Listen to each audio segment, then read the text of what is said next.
Have a shot to return to this. This is Chris Johnson across the 20. Nice little jump cut out to the 26-yard line. There's a flag down to the field, though, thrown at the 26 as quarterback Cam Ward takes the field for Miami. He's thrown for almost 3,500 yards this season, 32 touchdowns as well. Here's the call. During the return, holding, receiving team number 41, 10-yard penalty. It's first down. Clint Kesenick alluded to it a moment ago. Cam Ward actually started the number 3 quarterback at Incarnate Word.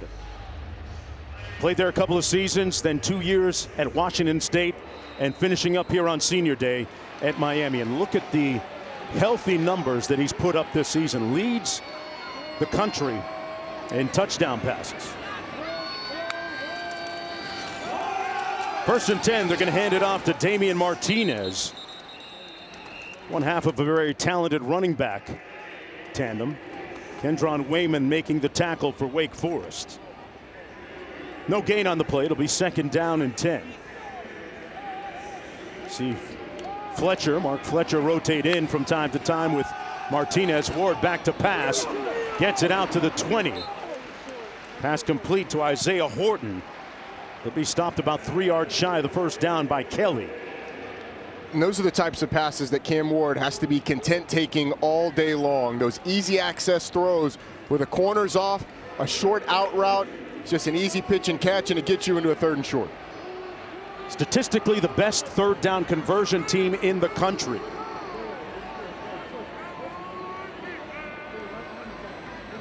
Arroyo motions out on the receiver screen, complete to the edge.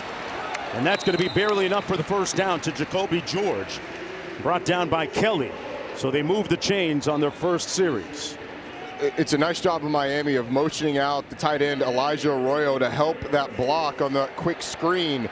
That's something they struggled with a week ago against Georgia Tech. Ward with time, pulls, complete. Out to the 39-yard line, again to George. Working against Glasgow, picked up 12 on that.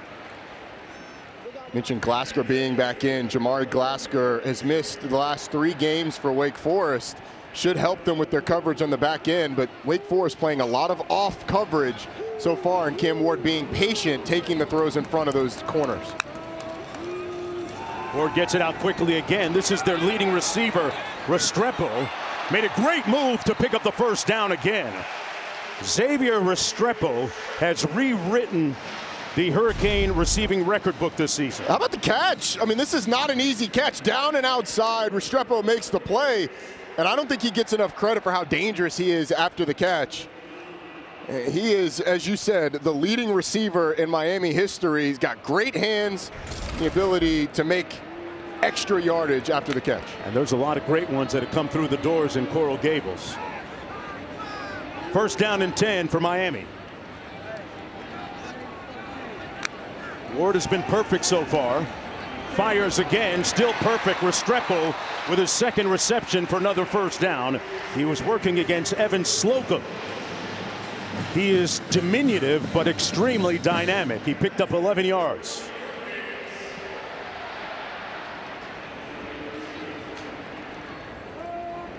From the 39. They're going to keep it on the ground with Martinez. And Martinez into the middle portion of the field at the 33. Picked up about 5 on the play. Wake Forest with 4 wins coming into this game. Dave Clawson's team trying to win out. They have Duke next week. That would make them bowl eligible. They come in off of a loss against North Carolina last week. 2nd and 5 for Miami. They keep it on the ground again. Martinez again inside the 30, tackled by B.J. Williams. Meanwhile, Miami coming in at 9-1. Right now efforting an ACC championship and a spot in the college football playoff. Keep in mind now, historically, Roddy, I found this a little bit surprising. They've never won the ACC. Never won it. And when Miami joined the league, it was sort of expected that it would be Miami and Florida State playing on a regular basis in the championship game. It's never happened because Miami really has never held up their end of the bargain. On 3rd and 2, Martinez. Boy, it's going to be close. Looks like he got enough to pick up the first down with that late surge.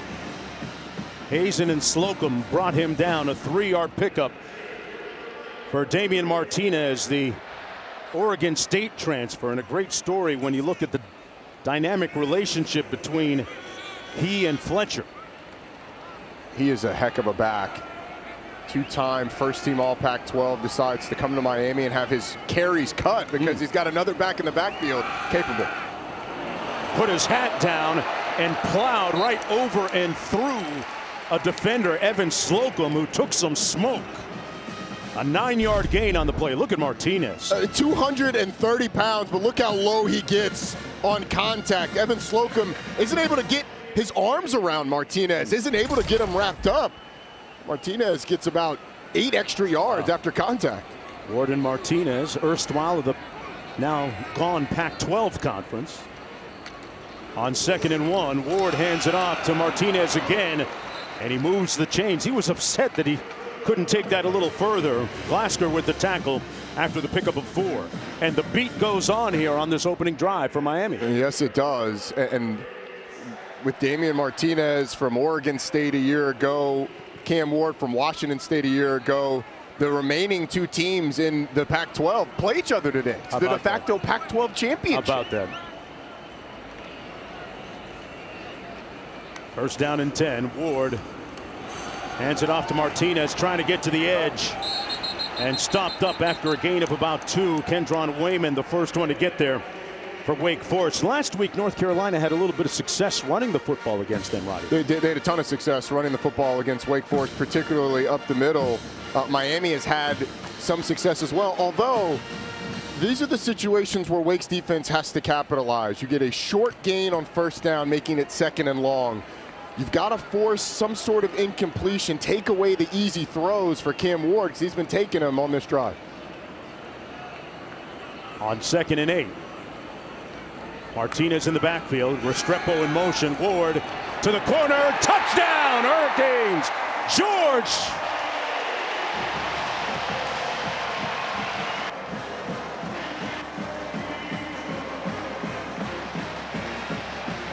Jacolby George with his 6th touchdown catch of the season. Sedarius Kelly's the corner. Look how much space there is between he and the receiver, and then he's going to backpedal as George pushes upfield. I mean, he's in the end zone, isn't even able to challenge George before he gets to the end zone. And that's one of those where you got to plant yourself for the goal line, drive on the football, and at least contest him getting in the end zone. Tell you what, George is a very viable number 2 option to Restrepo and has been all season. Miami with a methodical and timely, impressive opening drive. Looking for their 10th win of the season and off to a good start here in Carroll City, Florida when we come back.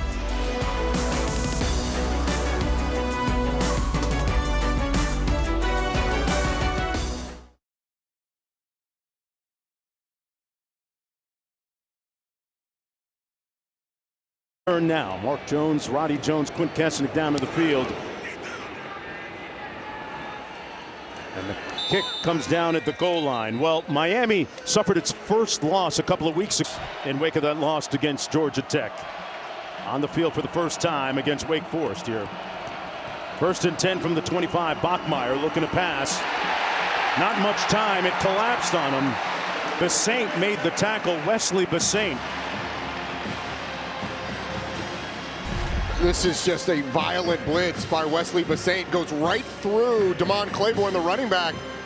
Pushes him into the lap of Hank Bachmeier. He's able to bring him down for a sack on the first play. Miami had 6 guys at the line of scrimmage and then brought Basaint off the edge. Just too much. On 2nd and 10. Bachmeier downfield. What a catch by his go-to receiver. No, now it's incomplete. Morin couldn't hang on to it. Powell there defending. Couldn't squeeze it at the end of that. Looked like he had it momentarily, Roddy. It's a great job by Mish Powell of continuing to play the football, and then when Taylor Morin hits the ground, he doesn't survive the ground with the catch. Ground causes that ball to come out. Ends up incomplete. In a blink, it's 3rd and 11. And after the long drive Miami's offense had, this is a massive conversion opportunity for Wake. Bachmeier going to run it between the tackles. And that's Claiborne still on his feet.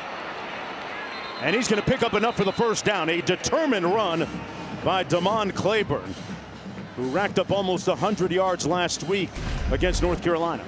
Watch how this thing develops. Demond Claiborne is patient, and then you see the vision going that way. He gets out. It's a nice job by the left side of that offensive line, creasing the defense, and Claiborne with a big 3rd down conversion. Here he is again into the boundary. Nowhere to go that time. He'll be stopped up right near the line of scrimmage. Maybe a gain of 1 on the play. Ruben Bain and C.J. Clark in on the tackle for the Hurricanes. There's a look at Demond Claiborne. And look, his stats don't say he's the best back in the ACC, but he is one of the best backs in the ACC. He's explosive, quick, and the best player on this Wake Forest offense. Bachmeier, here he is, showing off his receiving skills and close to another first down. They spot it right at that estimated first down line we have on the screen.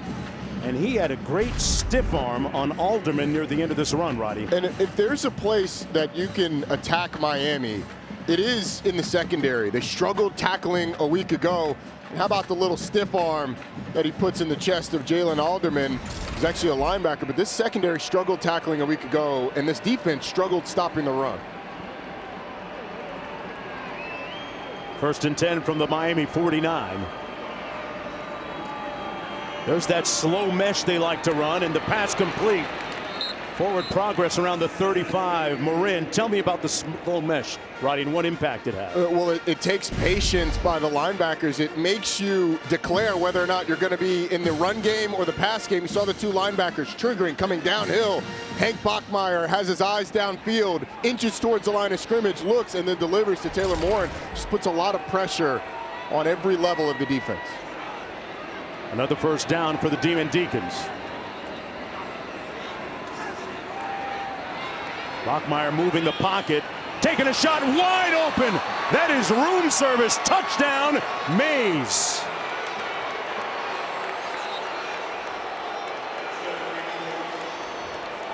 Somebody hit the snooze button in the secondary for Miami.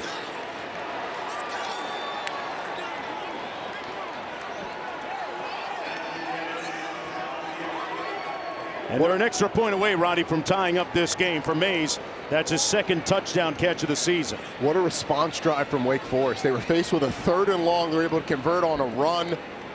Couple of completions. They're down towards the red zone, and then the great play design by this Wake Forest offensive staff. Tied at 7 with 5.5 minutes to go in the opening quarter. And you alluded to it a moment ago, a huge response by Wake Forest, answering the opening impressive drive of the Hurricanes a moment ago. 7 plays using about 3 minutes on the clock, and we're tied at 7.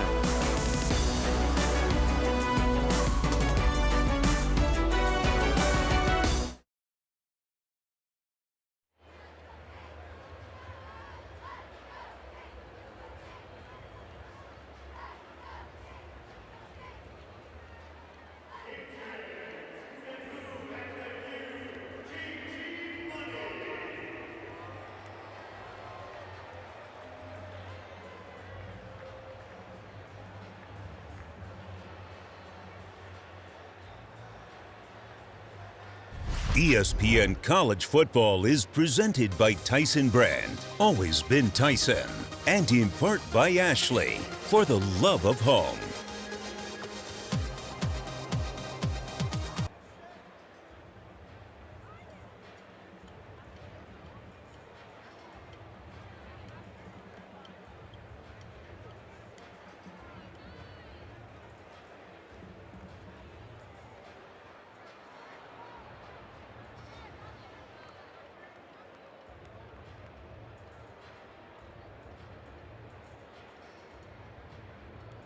deep over, but I want you to watch O.J. Frederick, because as Micah Mays goes, he points saying, you take him. Well, then you've got the linebacker in the middle here who thinks somebody else is going to pick him up. That's Jalen Alderman. Nobody picks up Micah Mays, and he ends up wide open. Miami talked to us about the fact that they've been working on the communication so that they didn't have busts like this, but it comes back to bite them on the first drive. Communication and fits were the common denominator and part of the lexicon all week for the Hurricanes, especially defensively. Didn't come to fruition on that previous drive. It'll be 1st and 10 from the 25 for Cam Ward in the offense once again.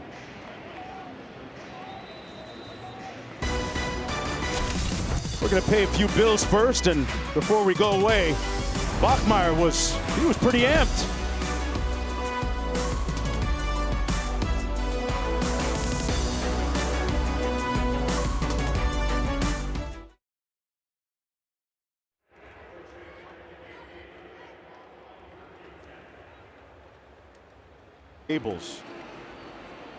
After a stint at Oregon, his team trying to respond offensively. That's Elijah Arroyo, one of their stars at the tight end position. Thought to be a day one NFL draft pick. And he certainly showed that talent in that long touchdown run against Georgia Tech, Roddy. If he can stay healthy at the next level, he's going to be a heck of a player. Day one, I mean, that's the first round. That might be a little much, but certainly by the end of day two, I would expect his name to be called. Big, fast receiving tight end that is a willing blocker as well. 1st and 10. Draw play.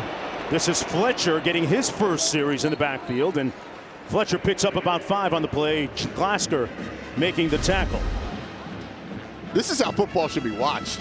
Love it. Overhead view from the blimp. You can see the hole open up. Damian Martinez leading for his running back mate. A nice job of reading not only where the grass is, but also where the block's going to come. As third snap in a row, you've got 2 backs in the backfield flanking Cam Ward.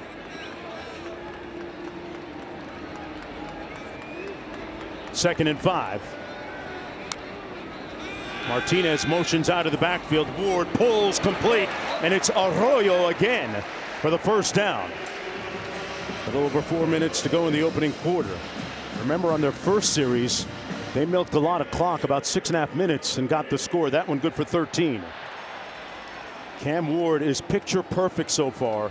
8 of 8 passing. And Elijah Arroyo split to the bottom of your screen. You've seen the receiver skills from the big 250-pound tight end. On the post, got a man. It's caught and brought down. George with another fantastic grab. In the red zone, a pickup of 46. It's a really nice delivery by Cam Ward on a post by Jacolby George. Delivers the football. George climbs the ladder a bit to haul it in. And man, these DBs are having a tough time with these Miami receivers. 1st and goal for Cam Ward.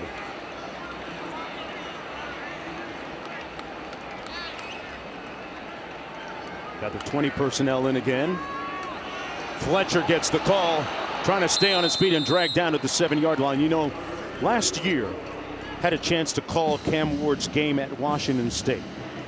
And at the time, he had put up some very prolific numbers, but we've seen, and I've seen personally, his improvement in the group of people that he's surrounded by, and the playmakers, and it's led to him passing for almost 3,500 yards and a Heisman candidacy perhaps in the future.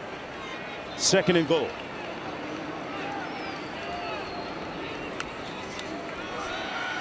Clean pocket for Ward. Surveys into the end zone. Incomplete. Into traffic. Looked like Jacolby George was the intended target again, but it was knocked away by Devon Patterson. So it's 3rd down and goal coming up. And he got away with one. This is the Cam Ward that the dangerous part of what he does, the scramble and then throws it back. Devon Patterson has a great opportunity to pick that ball off. It's a little bit behind him, but you're not going to get those chances very often against Miami's offense. Cam Ward fortunate And that's one of those, you just throw the ball away, live to fight another day, don't put the ball in danger. That was his first incompletion of the ball game after connecting on his first 9. 3rd and goal for Miami. Arroyo in motion, Ward into the end zone, the fade, touchdown, Restrepo, but a flag down on the play.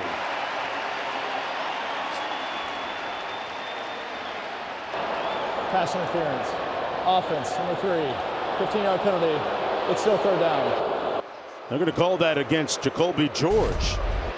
Jacolby George is going to set a pick on Evan Slocum. Slocum actually does a pretty good job of still contesting the catch. It's a great throw by Cam Ward, but a little too obvious there. That was marginal contact. Yeah, still a foul. It's still a foul. Okay. Yeah, and I don't know if we have Matt Austin. We can bring him in as well. It wasn't a big shot, but Matt, what did you think? What did you think of that call? I think it was definitely a good call. It's up to the offense to avoid contact with the defense. Roddy, you said it perfectly. He said a pick. Wasn't much contact, but it was enough. Hey, Matt, pick is a 4-letter word. Careful. Thanks, Matt. 3rd and goal. Ward with plenty of time again, flat-footed into the end zone, and well, he threw that away. Time pretty much ran out on him. 4th and goal coming up. I don't know that I've ever seen a quarterback start to kind of moonwalk in the pocket. Yeah. I mean, he is on a. It feels like he is so comfortable and poised at all times. Sometimes a little too cavalier with it, but didn't end up costing them. Throws the ball away. But there's such little pressure that he's just okay. Let me just walk it backwards to ease my way this way. It was cooler than the other side of the pillow, everything but the completion. 40-yard field goal by Borregales is good. The Lou Groza Award candidate, now 14 of 15 on the season. And the Hurricanes take a 3-point lead. Well, coming up at 3:30 Eastern on ABC and ESPN+, number 3 Texas hosts Kentucky. And we cap the night with number 7 Alabama and Oklahoma. It's going to be really interesting down the stretch. Let me ask you, where does Alabama fit in this whole CFP playoff? Well, it feels like, and if you look at the tiebreaker scenarios and everything going on, Alabama seems to have an inside track to the SEC championship game. And look, if they play like they did against LSU, they're one of the best teams in the country. The thing is with Alabama and most of the teams, not only in the SEC but nationally, we've seen great moments and we've seen moments where they've struggled. And so they got to take care of an Oklahoma team that's got a stingy defense and can be dangerous, and it's on the road, and going on the road in the SEC is tough. 2 weeks to go in the regular season in college football before championship week.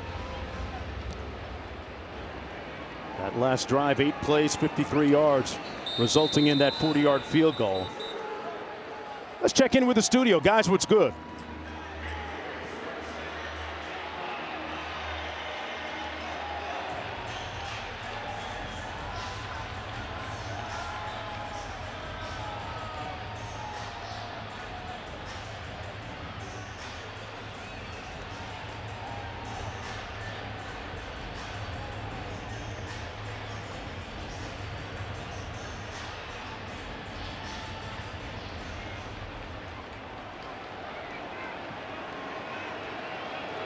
Okay, so maybe Lee Corso knew something putting on that Indiana helmet. 1st and 10 back the other way.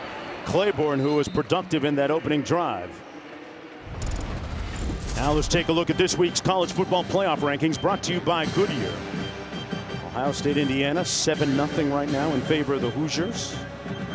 Texas, Kentucky on ABC. What jumps off the page on that screen? Well, I think it's got to be Indiana starting hot against Ohio State on the road. Bachmeier going to use his legs and come up about a yard shy of the first down, depending on the spot. Picked up about 5 on the play. Bachmeier coming into the game completing 62% of his passes, 14 touchdowns against 9 interceptions. And it's not the most dangerous runner, but gets Wake into a 3rd and short. See what they decide to go with here. I would expect the ball to go to Demond Claiborne, best player on that offense.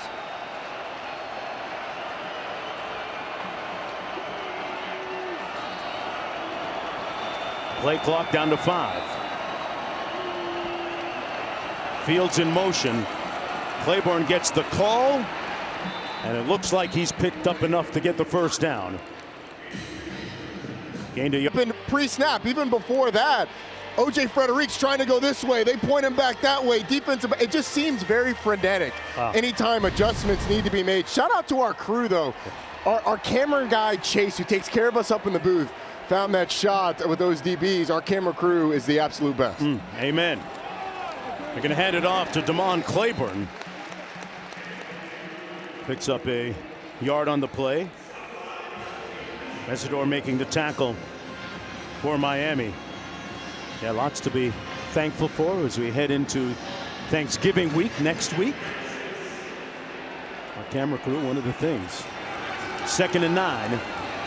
Bachmeier complete. Morin. A moment ago, Q caught up with Coach Clausen. Coach, that was a low possession game, basically. You've only had 2 possessions this game. Does that impact the way you call this game?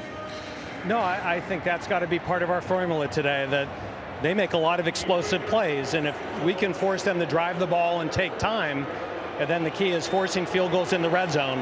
And that last drive we did it, the first one we didn't. How would you best describe Demond Claiborne as a runner? He's, I think, one of the elite backs in the ACC, if not the country. Thank you. Okay, thanks. All right, Q. Height made the catch. Porter Jr. with the tackle, leaving a 4th and 1. They're going to leave the offense on the field, Roddy. Do you like it? I love it. You're up against a team that has the #1 offense in the country. The best defense is keeping them on the field.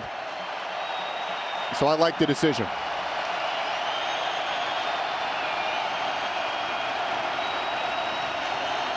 Fourth and short.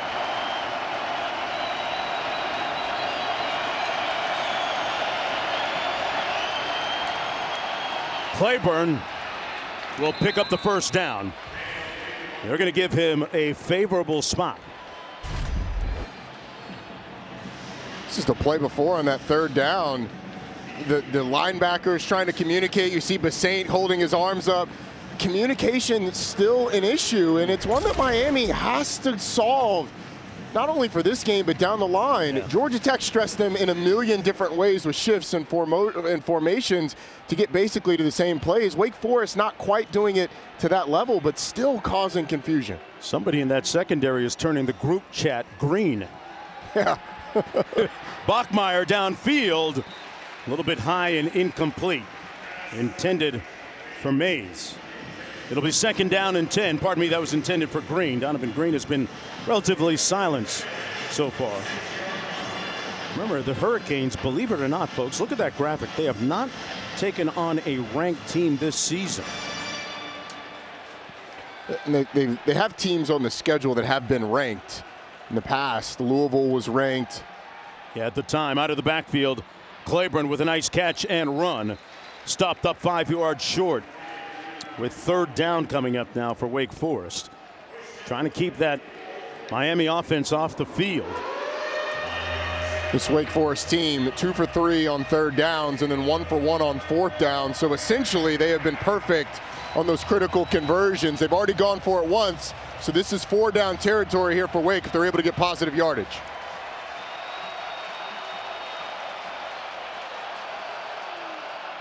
They're going to run it. Claiborne will pick up the first down. Wow. They spot it right at the first down marker, and they'll give it to him. 1st down and 10.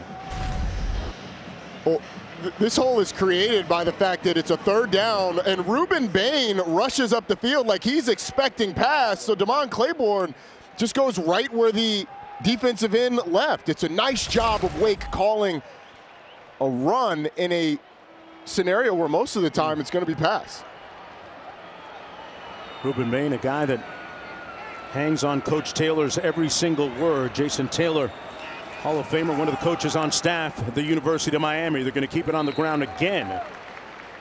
Short gain by Claiborne. Hey, Roddy, let me ask you this. Miami is a 7 in the box type of team. How is it manifested itself so far, if at all? What's it look like? Well, they honestly, they've been playing mostly with 3 linebackers, a traditional 4-3 look with Basaint, Alderman, and Maui Noah all at the linebacker position. Wake eventually is going to have to test these corners down the field because it usually means man-to-man coverage. 2nd and 9, a little pressure coming. Bachmeier got it off in time, and a strike down to the 33 to Morin. And close to another first down. It looks like they're going to give it to him, and to the chagrin of Jason Taylor, one of those defensive coaches, former Miami Dolphin great, former St. Thomas Aquinas high school coach just west of here on I-595.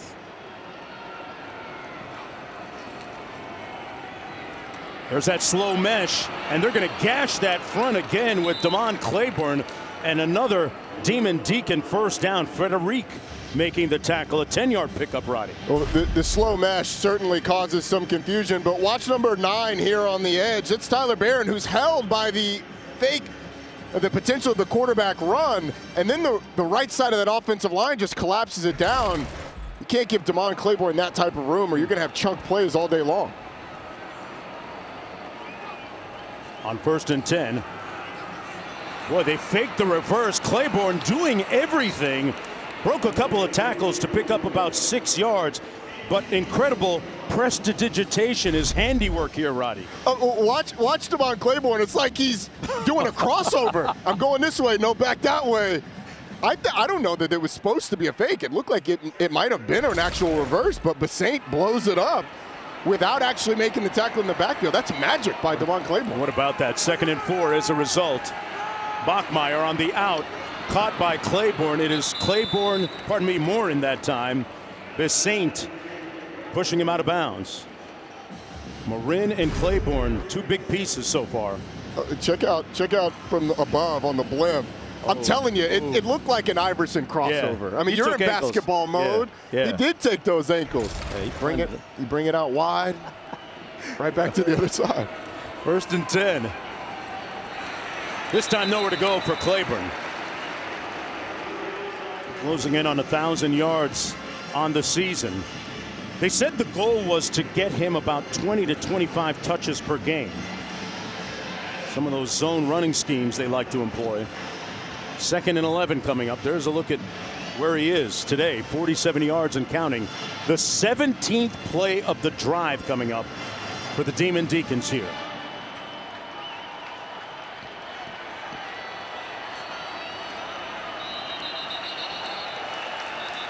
And a flag down on the play. 17th play of the drive. I feel like when this drive first started was when I made my last mortgage payment. I mean, it's been a while. It was before Coach Corso made his headgear pick. Offense, the right guard, 5-yard penalty. It's still 2nd down. This drive is almost 9 minutes in length right now. 2nd and 16. What impact does it have on the defense? It makes them more tired, but it keeps the Heisman hopeful on the sideline. Cam Ward, he's having as much impact on this drive as the student section is, which is basically none. 2nd and 16. Oh, picked off! Oh, Powell with some power! Touchdown, Canes! How do you like me now?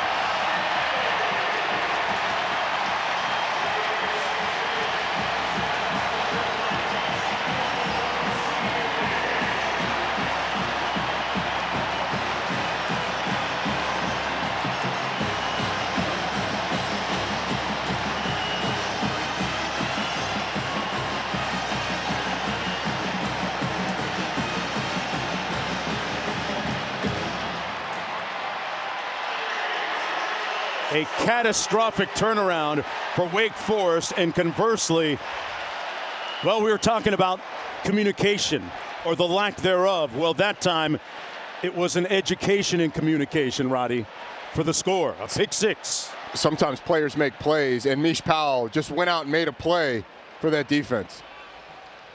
77 yards the other way. Wow, they turned the beat around. I mean, this is the type of play that completely changes momentum. Mish Powell blitzing off the edge. He doesn't just knock it down, snags the interception, takes it to the house, and what looked like Wake Forest points turns into a touchdown for the Canes.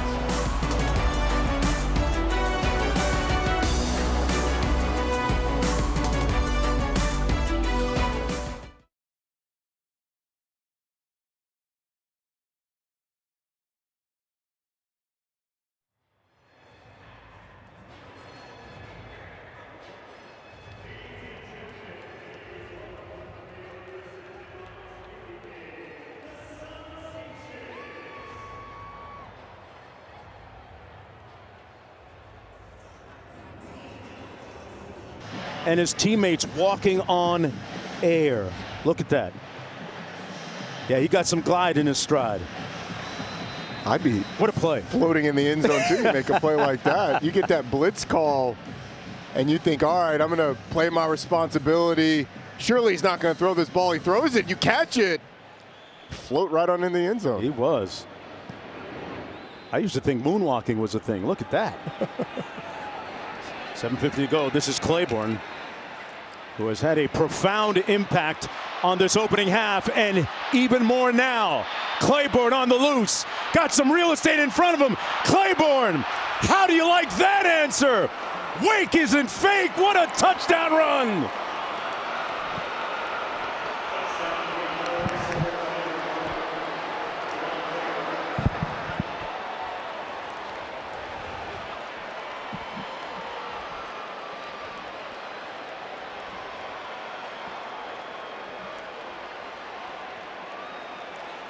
Demond devastates Miami. Demond destroys Miami on that kickoff return. He went a full dollar, 100 yards to crib that thing with 7:35 to go.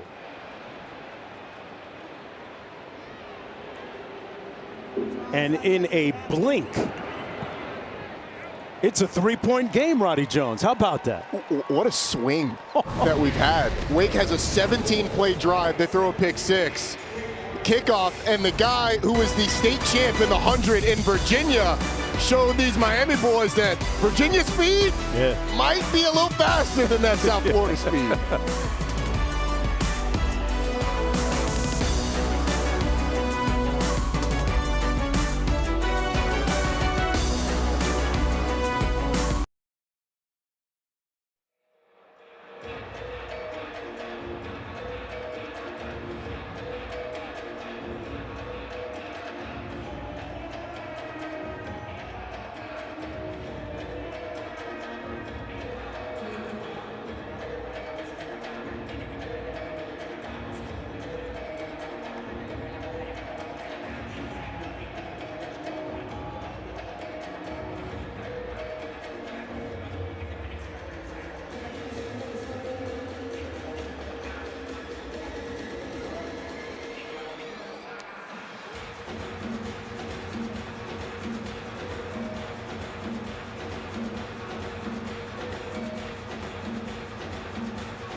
In this first half for Wake Forest. Quint made a great point during the commercial break that they said they wanted to get him about 25 touches. Doesn't matter how they do it. If it's a kickoff return, so be it. Let's check in with the studio. Free kick out of bounds, kicking team.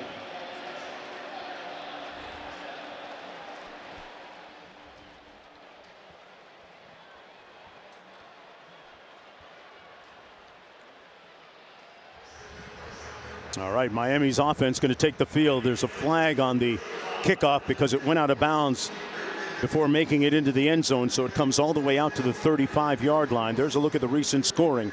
Miami scoring on a pick six for 76 yards. Powell and then Claiborne taking it 100 yards the other way.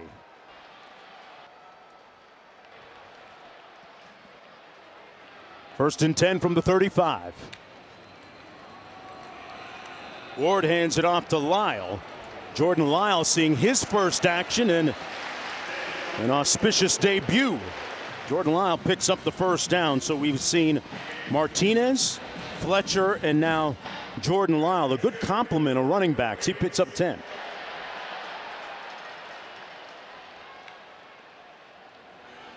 Ward gets it out quickly. Complete to Sam Brown. Puts his hat down. And he's going to have about 8 yards. Hey, kick your Week 12 NFL Sunday. And kick it off at 10 a.m. Eastern with Countdown Crew, ESPN, and the app. They have all the early breaking stories, injury updates, and previews of each game right to kickoff. In our Week 12 Monday Night Football matchup, 7-4 Ravens taking on 7-3 Chargers, 8 Eastern on ABC, ESPN, ESPN Deportes, with Peyton and Eli once again on ESPN2.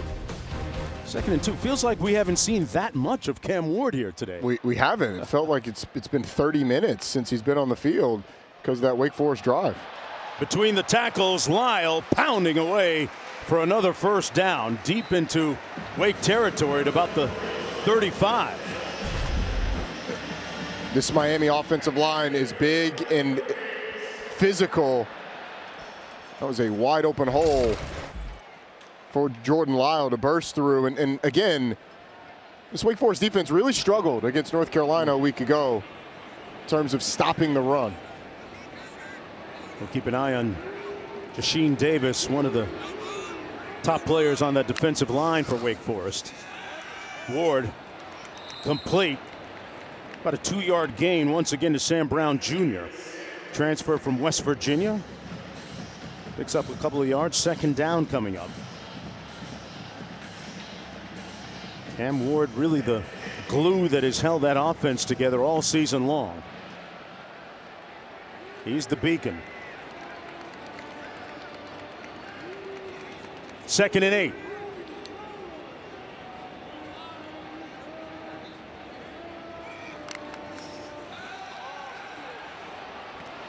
Complete down to the 27-yard line. That's Jacolby George working against Jackson Mole.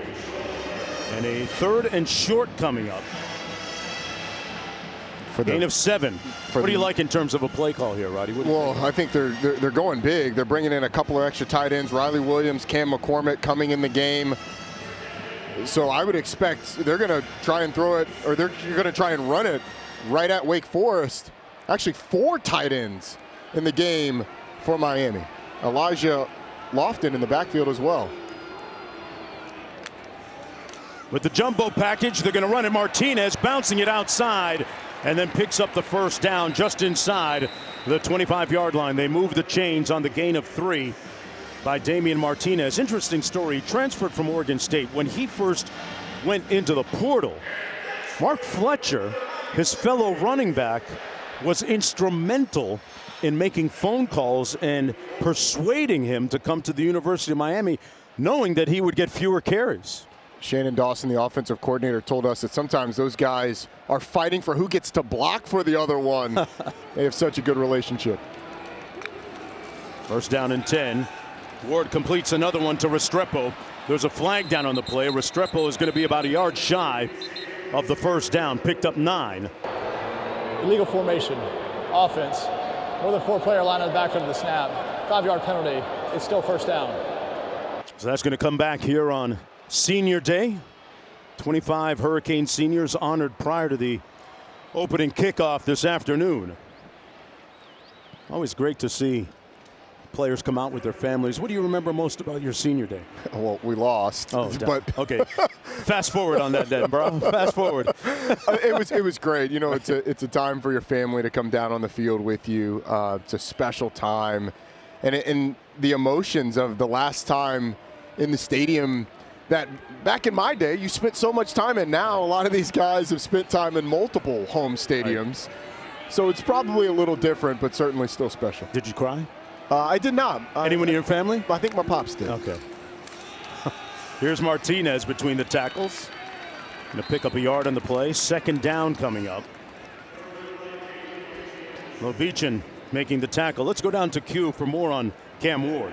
Yeah, Cam Ward looks very patient today, like he's content to take the underneath game, the check down game. It was Ward in the direct aftermath of the loss 2 weeks ago that stepped up in front of his team. He said he needed to hold everyone accountable. I said, well, how'd you do that? He goes, I'm here every day at 5 a.m. watching film with Restrepo. I've got the right to step up and be a voice. Certainly has been a big voice, and that's going to be incomplete and intercepted. What a diving grab and a pick by Bryant. First down, Wake Forest. It was intended for Arroyo. Ward with that little shovel pass never made it to its intended target. And a rare interception, Roddy. It's just too cute by Cam Ward. There's no reason for it. The play is dead anyway, but he's scrambling. They're trying to set up a tight end tunnel screen. Wow. Cam Ward sees an opportunity, flips it, and it ends up in disaster for the Hurricanes.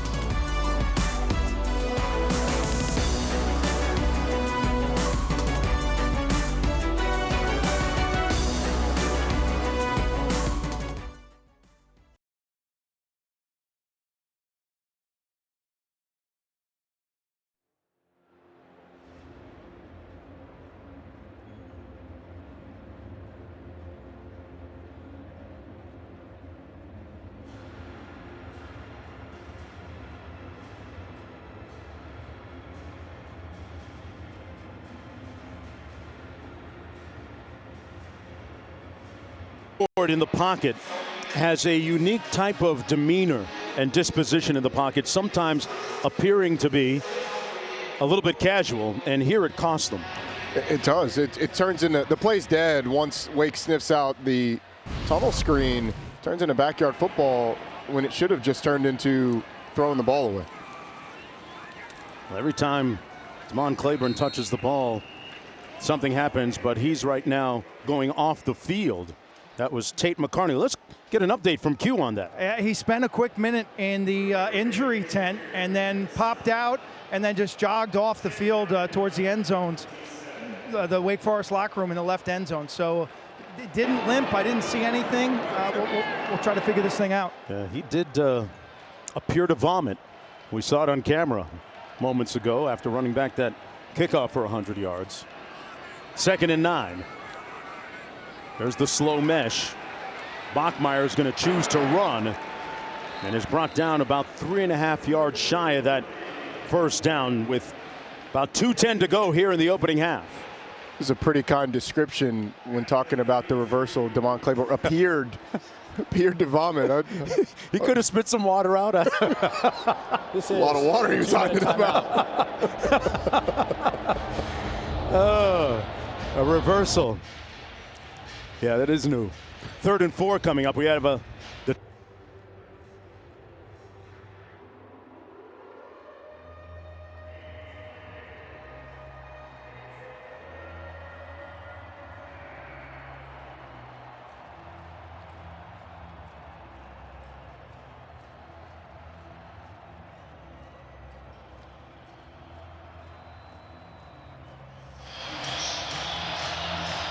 boisterous crowd on their feet here at Hard Rock Stadium. Hurricanes leading 17-14, 2 minutes to go. 3rd and 4 for the Demon Deacons. Bachmeier almost intercepted on the corner, broken up. So it'll be 4th down. Darrell Porter Jr. had a beat on that and knocked it away. Well, Miami's just got the right call to this. Wake's trying to run some rub routes there on the edge to make Miami defenders fight through it, but you get a cover 2 corner rolled up, and Darrell Porter Jr. had a shot to intercept that. Number 5 for Miami is now wearing number 35. Coach Clausen speaking with his quarterback Hank Bachmeier. Meanwhile, this is going to be the first punt of the afternoon from either team. Ivan Mora punting. Ball will bounce at the 31 and be down to the 22-yard line. Let's check in with the studio.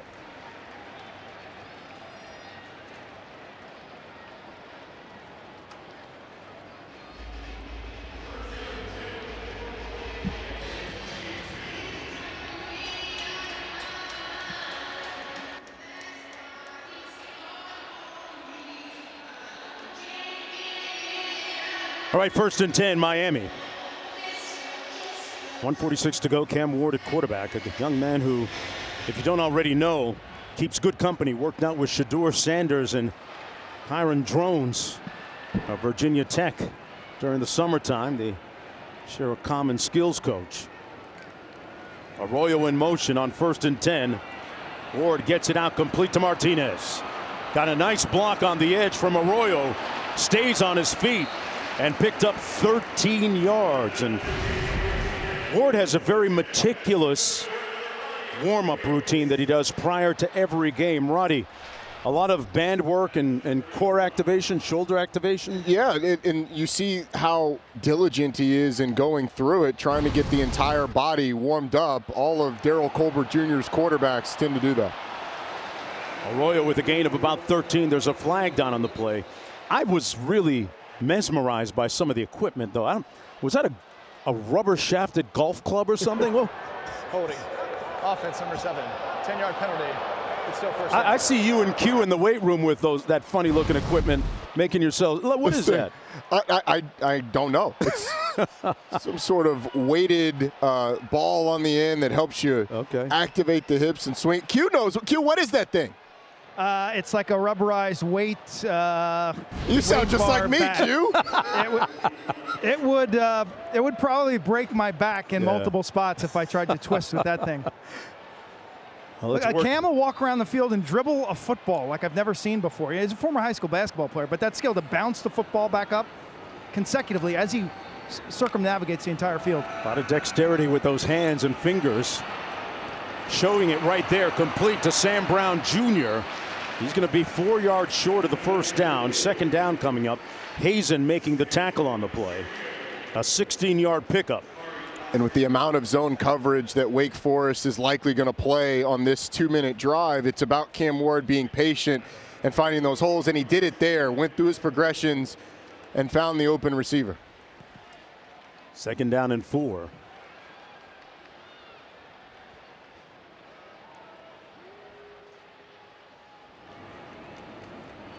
Play clock at 10.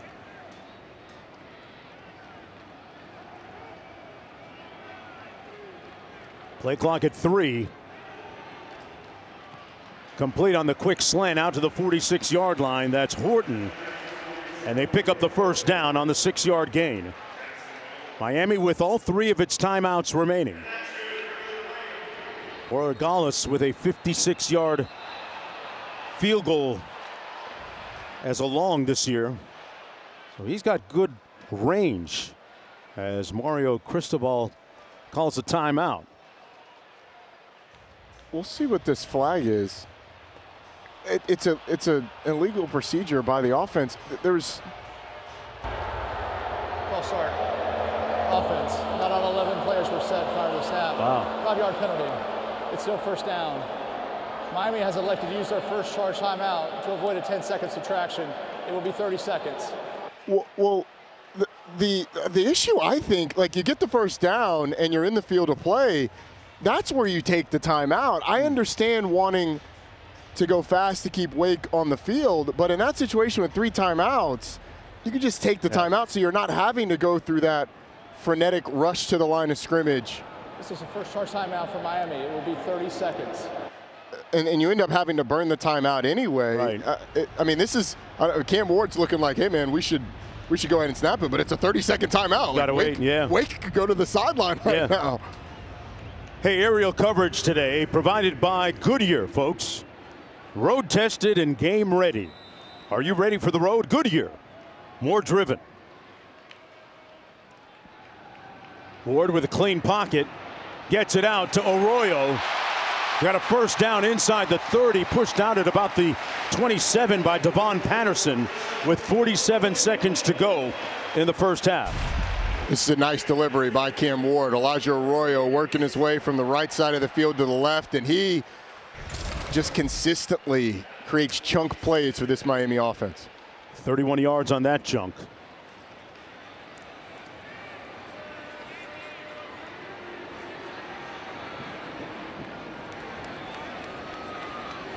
Miami already in field goal range. Martinez going to be stopped up after a gain of about 2. That's where his forward progress will take him. That's Dylan Hazen with the stop. Second charge timeout. Miami. It will be 30 seconds. So the Hurricanes going to burn its second of 3 timeouts with 41 seconds to go. Time now for our Aflac trivia question, folks. Aflac. Okay, this is a good one. This is a good one. What other names has Hard Rock Stadium had? So it was a. Well, I played in it when it was Landshark Stadium. Landshark, okay. Hard Rock. Pro Player. Pro Player. Dolphin Stadium? Joe Robbie. Joe Robbie was one. As a longtime resident, I should know this. You should. There was a brief one in there for a while before it was Hard Rock, too. Okay, let's answer the trivia question. The time clock ran out on us, Roddy. Joe Robbie, Pro Player, had that. The Aflac trivia question answer. Pro Player Stadium, Pro Player Park. Okay, I'll take 2 on that one. I'm glad we. Landshark, Sun Life was the other one. Dolphin Stadium and Dolphins Stadium. I feel like I get credit for just the Dolphins. Like that covers both of those. We're a little special down here in Miami. Ward, a special athlete, on the out to Martinez in the flat. Chopped down just shy of the 20-yard line.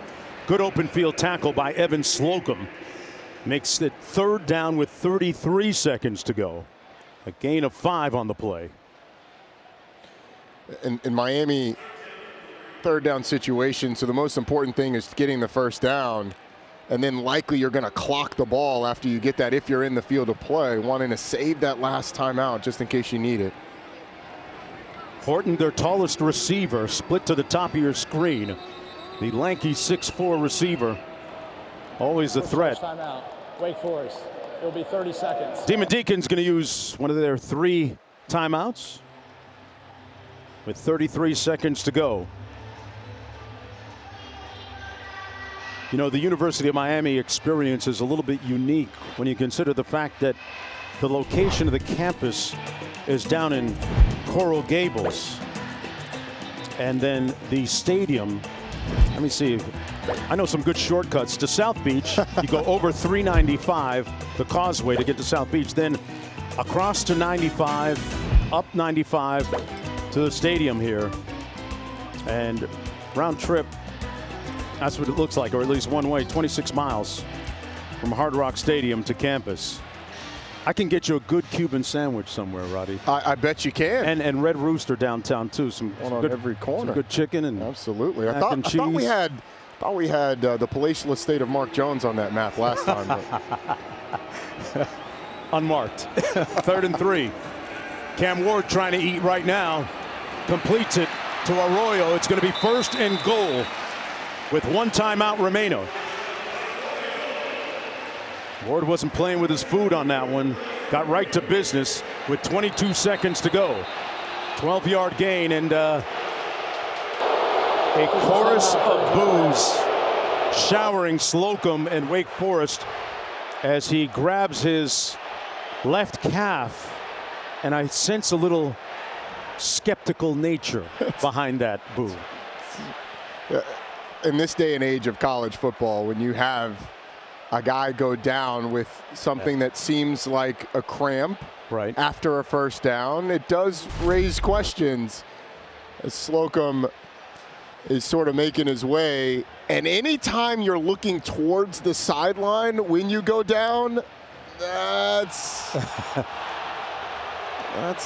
questionable. Yeah, Cam Ward said, "Man, you need to get up." He definitely was not feeling that. They have been on the field a lot, although there have also been a lot of stoppages on this drive for various reasons. You know, Roddy, as a former athlete, right? You see that calf being worked on, usually you think cramp, right? Yeah, and there's no medical way to tell someone's cramping unless you can see that muscle constricted. Right. Now it's 71 degrees, which for this time of year is quote-unquote cool, folks. We're running a little bit cool down here in South Florida. Miami has elected to decline their 10-second subtraction. But that guy's hotter than July. By way the game clock will start on the snap. Please reset the game clock to 23 seconds. Look, we hope Evan Slocum is okay, and we're certainly not necessarily accusing him or Wake of trying to create a stoppage. Right. But anytime a guy is looking at the sideline when he goes to the ground after being up for a little bit, it does raise some questions. Well said. Ward, meanwhile, has connected on 9 of his last 10 passes. First and goal from the 8-yard line for Miami. Martinez motions out of the backfield. Ward on a predetermined quarterback run. Brought down at about the 7-yard line by Lovichin. Picked up a yard, and the Hurricanes are going to use their third and final timeout of the half.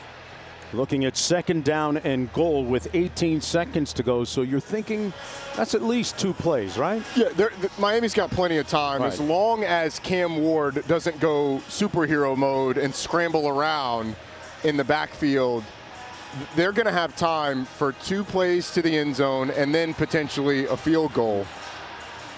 The thing for Miami is that you cannot get tackled short of the goal line in bounds. Right. Then that creates a scenario where you're going to have to clock it and then just trot out the field goal team, likely.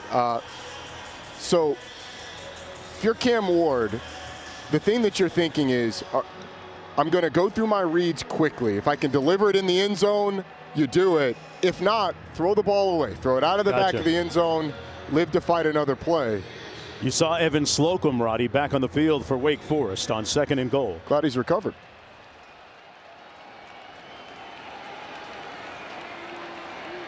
Sometimes the hand of God can fix things quickly. Restrepo in motion. Ward pulls. Restrepo couldn't get his hands on it. It was a little bit low, and it sets up third down and goal, but they didn't lose too much time on the clock. That's the positive view of it. 15 and honestly, seconds to go. It's probably fortunate for Miami that this was low and wasn't caught, because Quincy Bryant for Wake Forest, number 9, is right there. If Xavier Restrepo catches that and Bryant's able to wrap him up, he's going to get tackled likely short of the goal line, which creates that scenario where you're going to get up to the line, probably spike it, and just kick the field goal. Now at least you get another shot at the end zone. Miami, 15 seconds to go in the half. 0 timeouts remaining. Restrepo in motion.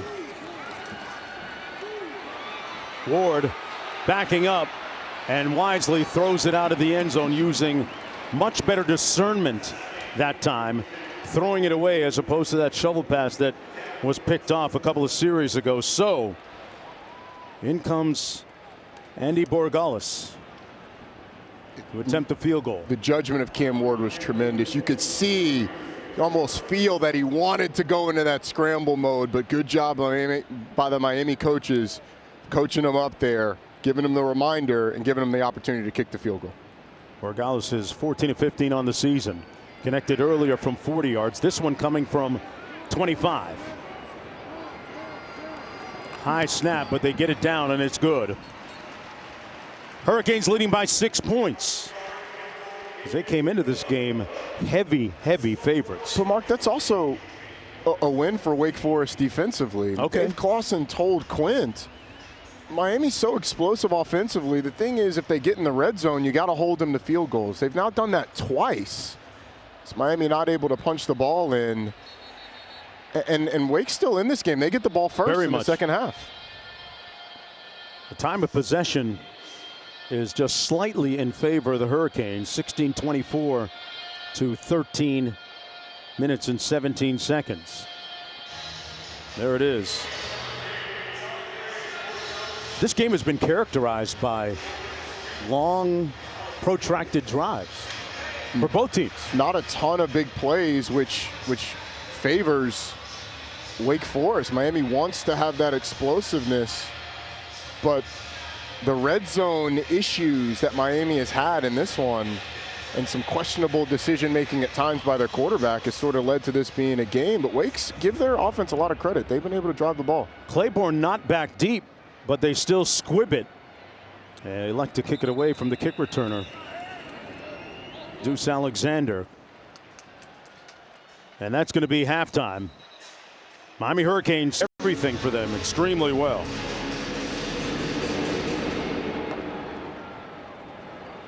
Deacons will have the football first down and 10 from their own 25-yard line. A lot of the storyline, Roddy Jones, coming into this ball game was surrounding the Hurricane defense, and what would it look like after the loss to Georgia Tech? What are your thoughts on that moving forward? It hasn't been stalwart, that's for sure. They allowed a 17-play drive to Wake Forest that they eventually got a pick 6 on, but also a touchdown earlier. This is the pick 6. Mish Powell jumping a little tunnel screen and taking it to the house. And then Demond Claiborne, who we saw leave the field at the end of the first half after this 100-yard kickoff return for a touchdown. Explosive plays in phases other than offense for both teams. Well, they did a nice job against the run right there. Alderman making the tackle on Claiborne. One of the few times this afternoon he hasn't gained a bunch of yards running the football. So look at Powell, who had that pick 6. Second down, 10 to go for Wake Forest, looking for their 5th win of the season. Trying to win out and become bowl eligible. Bachmeier thought about running and now does. And falls down at about the 31-yard line. Let's check in with Q. Mario Cristobal talking about communication issues continuing. That was really a prime area of defensive focus during their bye week. And you saw early in this game they had a bust due to communication that cost them a touchdown. Kick return, touchdown as well. Outside of that, I think the coach was fairly pleased with his defense. In a bizarre first half, a combined 7 possessions between the two teams, only 1 punt. Wow. 3rd and 5.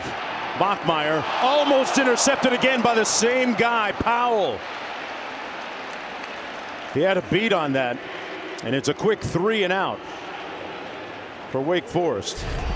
Mish Powell does a tremendous job of reading the route and had another opportunity for a pick, and might have been another pick 6. Yeah. Number 3 for Miami. Had he been able to reel that one in.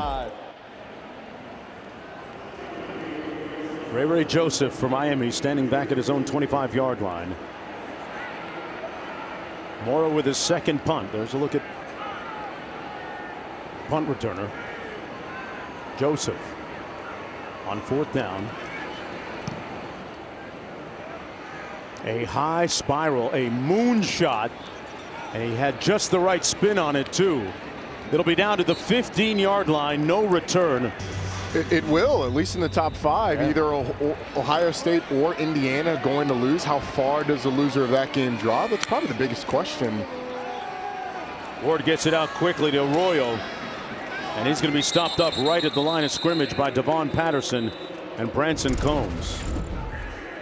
Of course, the big one in the Big Ten, Indiana, Ohio State. Arroyo motions. They're going to run it between the tackles straight ahead. That's Mark Fletcher, who, folks, he has traveled the entire spectrum of the human experience over the last month.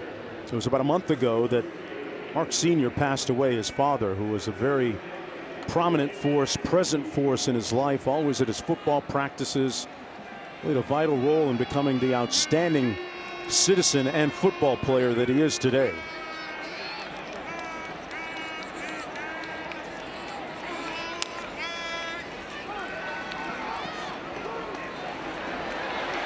Arroyo broke a tackle, picks up the first down out to the 31-yard line. And just continuing with Fletcher, he elected not to skip the football game that ensued that week. He wanted to be around his brothers and his teammates, and he scored the touchdown in that football game and pointed towards the heavens at his dad.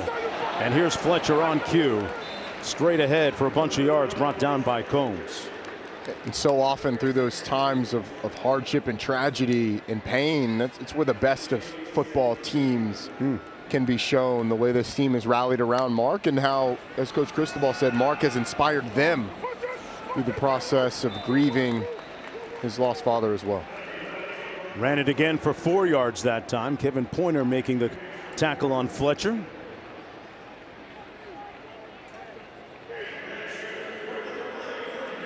The entire team, some 5 busloads, went from campus up to the church for the going home ceremony for Mark Sr.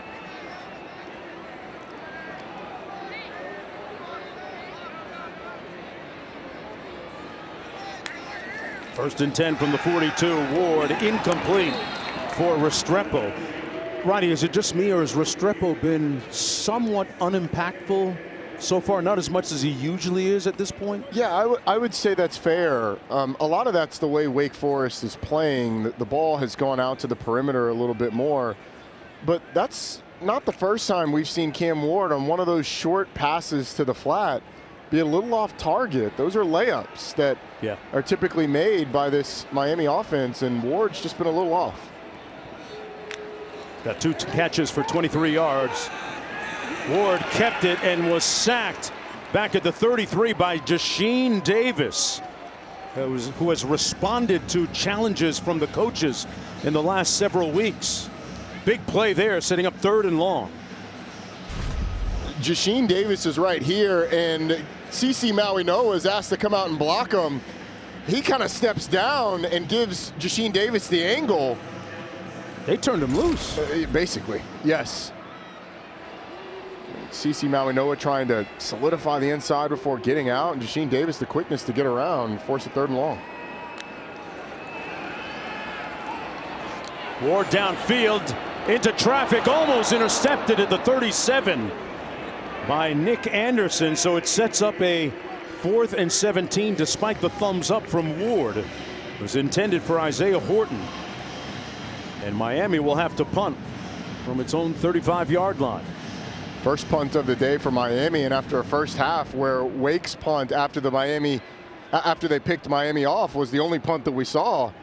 Now the offense has come out and punts on both sides. Dylan Joyce will punt for the first time this afternoon, perched at his own 20-yard line for the Hurricanes. The Australian with a nose-down punt, end over end. Morin on the punt return, trying to get to the edge. He's got some room on the outside, turns it north-south, and tiptoes into Miami territory at about the 54-yard line. And is that Mario Cristobal or one of the coaches from the Hurricanes incensed out on the field? But a great punt return by Wake Forest. On Senior Day, 25 seniors being honored prior to kickoff. X marks the spot. Trying to get their defense in motion here. Up by 6. This is Claiborne, brought down by Kiko. Noah making the tackle. Defense on the first drive for Wake Forest. Miami did a really nice job of getting off the field quickly. It was only 3 plays, but the communication seemed to be on point. There were no confusions. So maybe they worked some of that stuff out at halftime.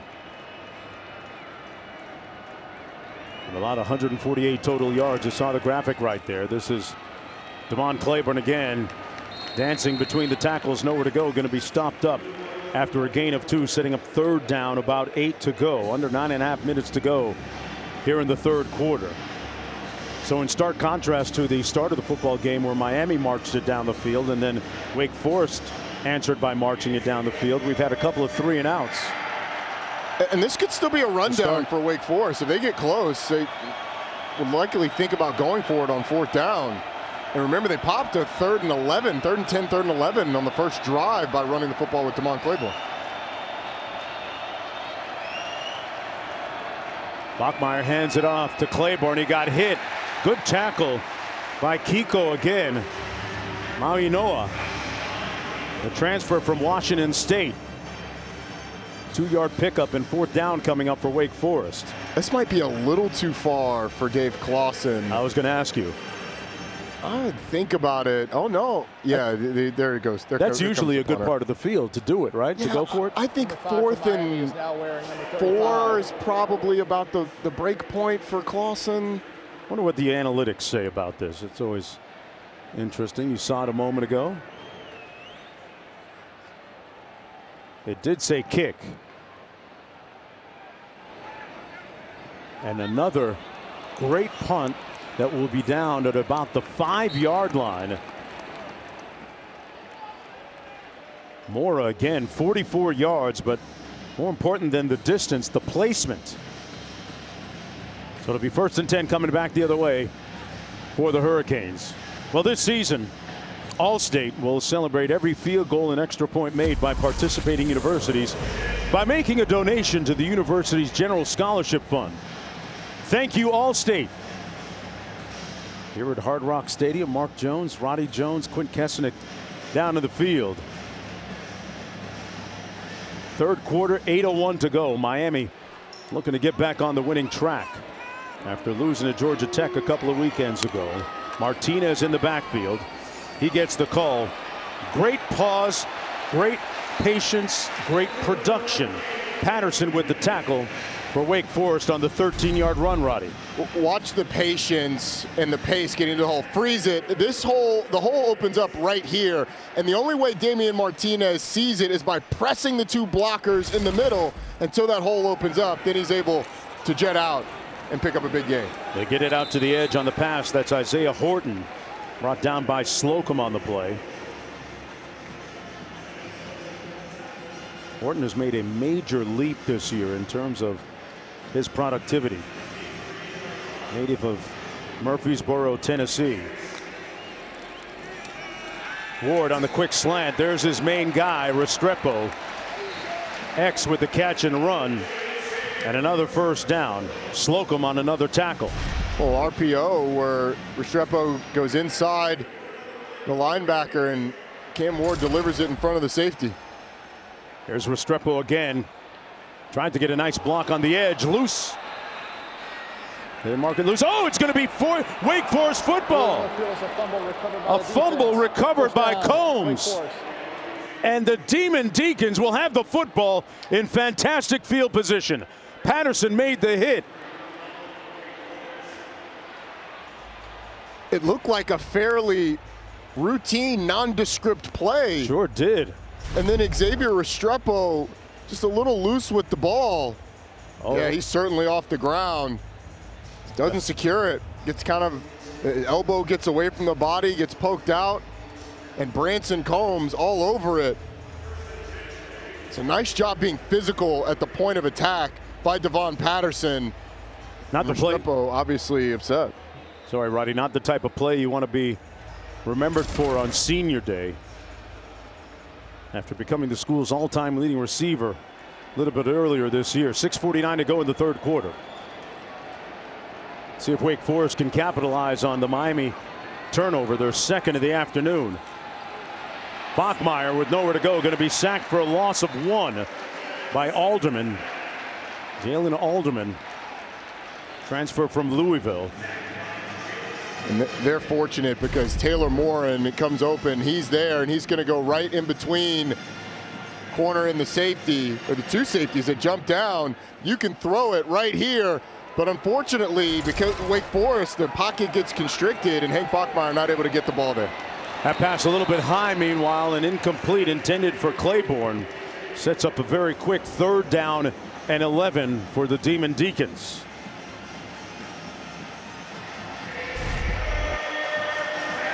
Demond Claiborne almost brings that in. Ball a little high, and Wake in danger of its consecutive 3 and out here in the second half. On the fringes of field goal range, Claiborne looking for the hole to materialize. He ends up gaining about 4 yards, setting up a 4th down, and this will be about a 47-yard field goal if they elect to go for it, but they're going to keep the offense on the field.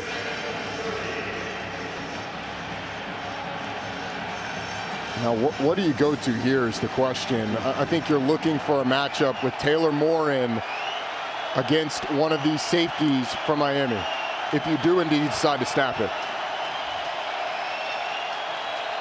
They've got to get to the 23-yard line to pick up the first down. Bachmeier has a little bit of time. Backside heat, escapes it on the run.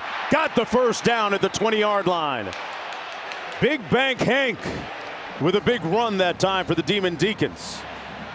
This is a guy who's played a lot of football in his career, and this is just a savvy move in the pocket to get away from the pressure, and then the decisiveness up the field, and Dave Clawson absolutely knows it. He knows how big that conversion is for his offense. From the 20.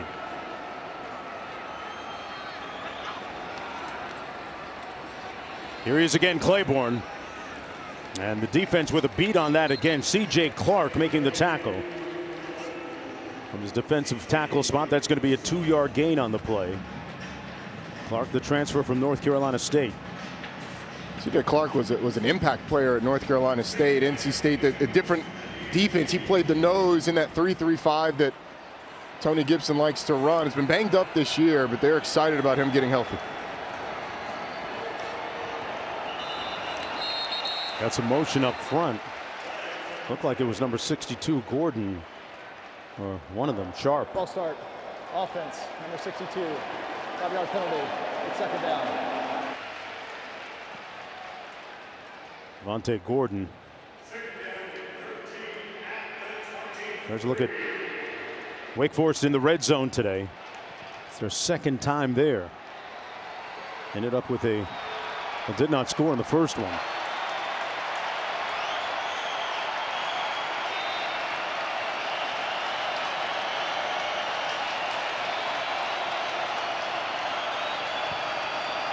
Second and 13 from the 24.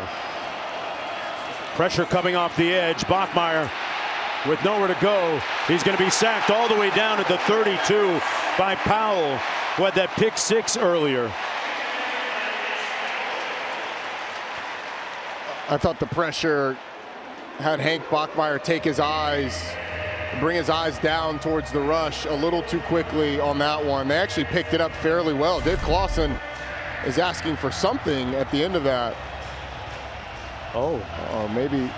Maybe lobbying for a targeting. I mean, Hank Bachmeier is a runner in that situation, so it would have had to have been crown of the helmet, and it certainly was not that. I don't know what he would have been lobbying for. 3rd and 21. And they're going to sack him back at the 40. Moten Sr. Wow, that really pushes them out of field goal range. Have to know when not to take a sack.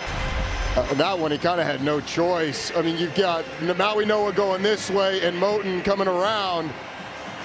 And the center, Luke Pettibon, goes with Kiko Maui Noah, opening the lane up for Ahmad Moten Sr. to get an easy sack. Wake still got the offense out there. Sure they do. 4th and 28. 4th and Palm Beach County to go. Ball start. Offense, number 62. 5-yard penalty. It's fourth down. Let's get the call here. It's the second time. Yep. Devontae Gordon's been called for a false start. Wow. Let's go down to Quint. The acoustics in this building make what an 80% crowd fill here super loud. I mean, the sound just bounces off the roof and cascades down. And Wake Forest now having problems in the red zone and in the midfield because of the noise. Q's not the guy that sits beside the speaker in the DJ booth. Not good with the noise. That punt's going to be downed inside the 5-yard line. Once again, that's one of the quiet storylines of this game. Wake Forest special teams, a kickoff return and pinning the Hurricanes deep once again.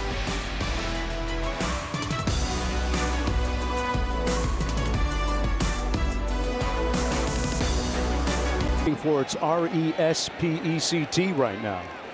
1st down and 10.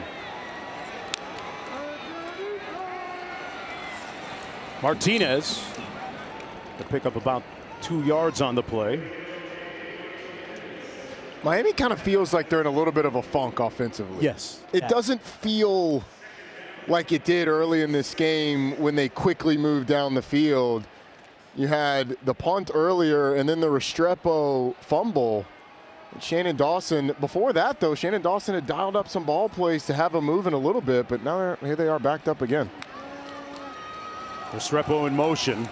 The give is to Martinez. Picks up about 4 on the play. Let's take a closer look at X, as he's known by his teammates. Restrepo. It's been a turbulent, bumpy day for him. Couple of targets, incompletions, and more than anything else, the uncharacteristic fumble just a few moments ago. That doesn't happen often. He's as trustworthy as it gets. And he's the guy that Cam Ward likes to go to in these situations. Ward getting a look, altering the play after that 15-second mark, so the helmet comms for both offense and defense shut off. On 3rd and 4, Ward sets his feet, batted down, deflected near the line of scrimmage, and the Demond Deacons will get a quick 3 and out. Kevin Pointer got a hand up there and knocked the pass off its track. And one of the things Wake Forest defensive coordinator Brad Lambert told us was that Cam Ward does have a lower throwing angle. He's not coming right over the top. It's sort of more sidearm, and Kevin Pointer at 6'1", gets that big hand up in the air and knocks it down. And the punting of Wake Forest, pinning Miami back deep twice, now may have them with great field position when they get the ball back. He came after the punt a little bit by Joyce, and it's fielded inside the 45 by Morin. The Demond Deacons will have auspicious beginning field position to start this next drive. Miami's defense going to be backed up a little bit when we return after this break.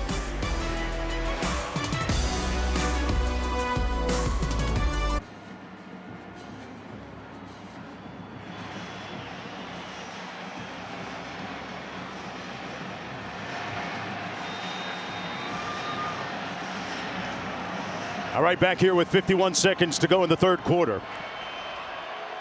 Wake Forest beginning this drive with good starting field position. This is Tate Carney. Picked up about 3 on the play. Let's take a look at our player spotlight, brought to you by Old Spice. And Demond Claiborne has been profound in his ubiquity today, all over the field and very impactful. He's well on the way to those 25 touches that Wake wants to get him, and that kickoff return for a touchdown is huge. Demond Deacons running it into the boundary. Carney again stopped up by Jalen Alderman. Really on the field, the runner's forward progress had stopped. It's 3rd down. Looking at a 3rd down and 7. How important for Miami defensively here, Roddy, to get a stop and not let Wake Forest score? When we start the 4th quarter, I'll let you answer that. I appreciate that. They're throwing up their fours to the sky. But where is he going to be on 3rd and 6? The ball carrier stopped up short of the 1st down by about 2.5 yards. And I'm guessing they're going to go for it again. Absolutely. They have not completed a pass in the 2nd half, and so no surprise Demond Claiborne got the ball, and this would have been something that they talked about. So now going with a little bit of tempo to the line of scrimmage. Analytics agrees, go for it in this situation. 4th and 8 or less.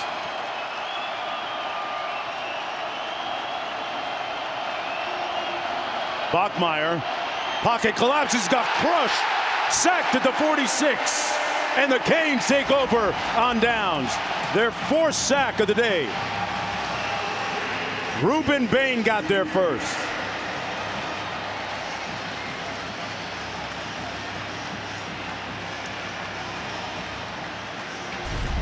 Today, Ruben Bain on this play is Wake Forest reckoning around the right tackle and able to sack Hank Bachmeier. It was a good job of coverage on the back end as well from the defense.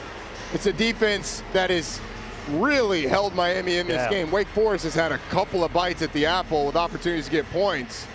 The sacks have really helped this defense. Their 4th one. You heard Quint talk to Coach Cristobal a moment ago. 1st and 10. Ward incomplete, nobody home. Combs with good pressure. Maybe 2nd and 10. This is the last play. Ruben Bain just with a great rip move, that arm under move to get underneath the right tackle and using the power to get to Hank Bachmeier, the last year's ACC Defensive Rookie of the Year, coming up big for Miami. Bain out of Miami Central High School, one of the great programs in the country. The Rockets always in contention. On the receiver screen, Restrepo trying to get to work here. Picks up the 1st down. A moment ago, Q had a chance to speak with Coach Cristobal. Coach, how would you characterize the defense outside of one bust and a kickoff return? After that, they've been playing great football. You know, and they're doing a good job keeping us in the game. Obviously, offensively, we're stagnant right now. You know, we got a ball batted, and we have a turnover, you know, in our own territory, and twice. They've done a great job.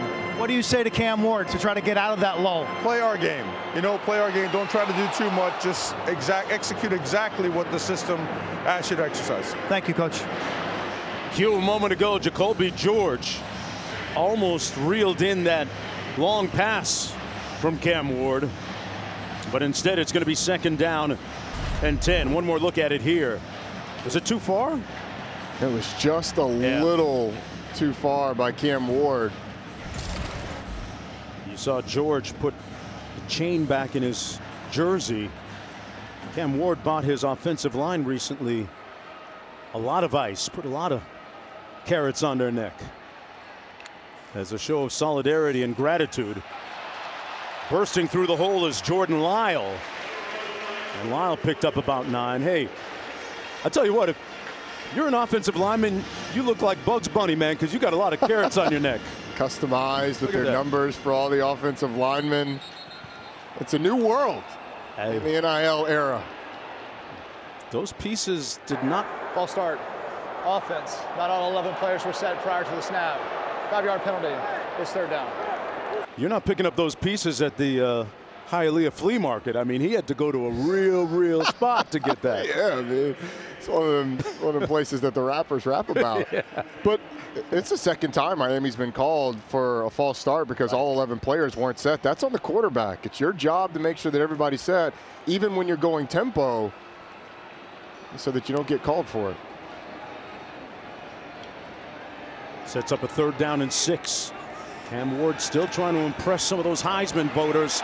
Incomplete, intended for Arroyo. It was a little bit behind him, Roddy, but appeared to be catchable, and a look of disappointment etched across his countenance. It is disappointing. I'm a little surprised. Let's see the throw a little bit off, but Elijah Arroyo, if he's able to flip his hips and get his hands to it, would have liked to bring it in. I'm a little surprised Miami not going for it here. Why is that? Their defense has been playing great. I mean, Wake Forest has really sniffed nothing, and maybe you're playing the field position game because the offense just hasn't really had it going here in the 2nd half.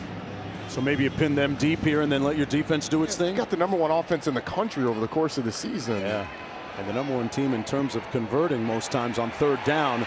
So they pin Wake Forest 98 yards away from the end zone. Dylan Joyce with his best punt of the afternoon.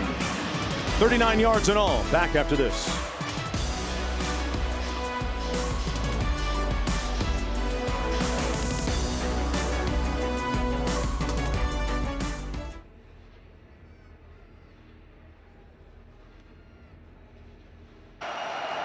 %100% of the time. Claiborne in the backfield. 1st and 10.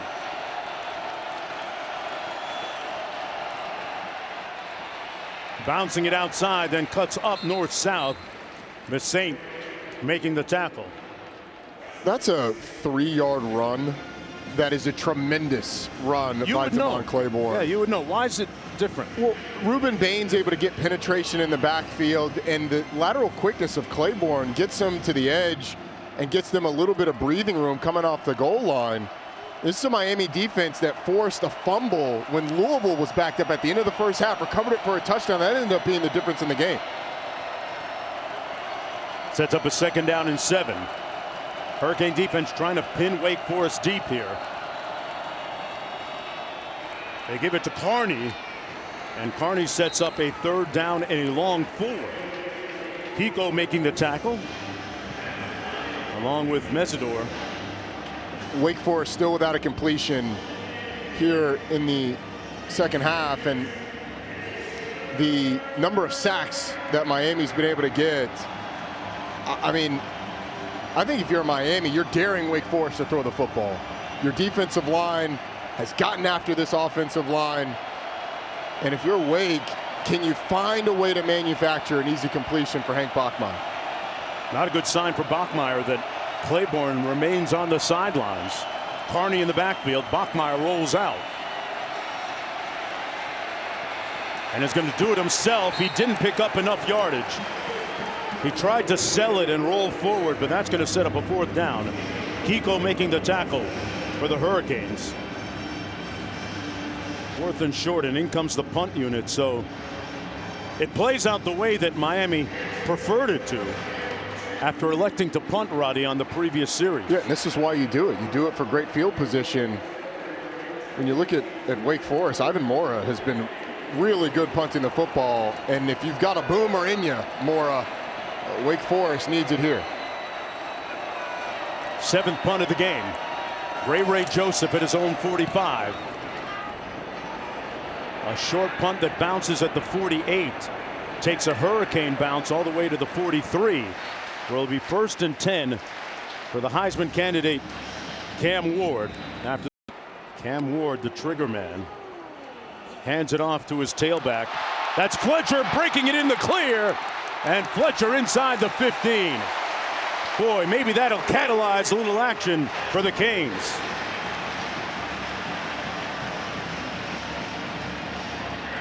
If you've ever heard about a back getting skinny, Mark Fletcher's going to go right through here, but the hole's not very big, and Mark Fletcher at 225 pounds, 6'2", is going to kind of shrink those shoulders down, get skinny in between there, and as the hole opens up, he's able to burst through it and get up the field. 1st down and 10. Oh, 20 personnel, 2 running backs. Martinez this time behind a couple of blockers. Man, he put his hat down, and some hard-earned, laborious yardage inside the 5. Fletcher led the way for him. That's what teammates do, Roddy, huh? Yes, they do, and that's why they're such an incredible tandem. Mark Fletcher getting skinny in the hole that eventually got wide, and then Damian Martinez on the subsequent run showing the physicality. And this is what makes this Miami offense dangerous when it's really rolling, is they've got obviously the weapons at receiver, but these 2 backs are as good as they come. Yeah, they can pound it. Lofton in the backfield. They go jumbo. Martinez stopped, still going. Looked like Lofton was trying to pull his teammate into the end zone. They will mark it short. It'll be 2nd down and goal to go. There's a look at Lofton, one of 4 tight ends that have seen action today, with Riley Williams, Cam McCormick, a 9th-year player at tight end.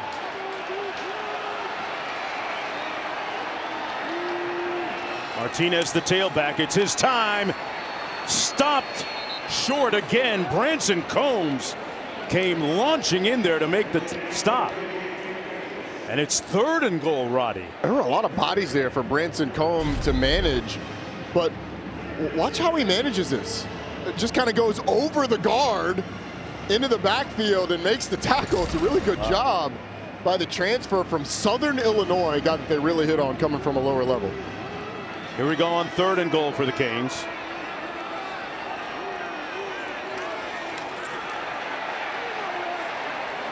Ward still waiting.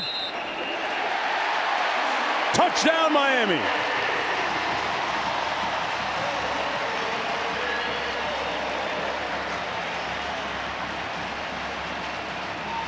Cam Ward used the self-checkout line.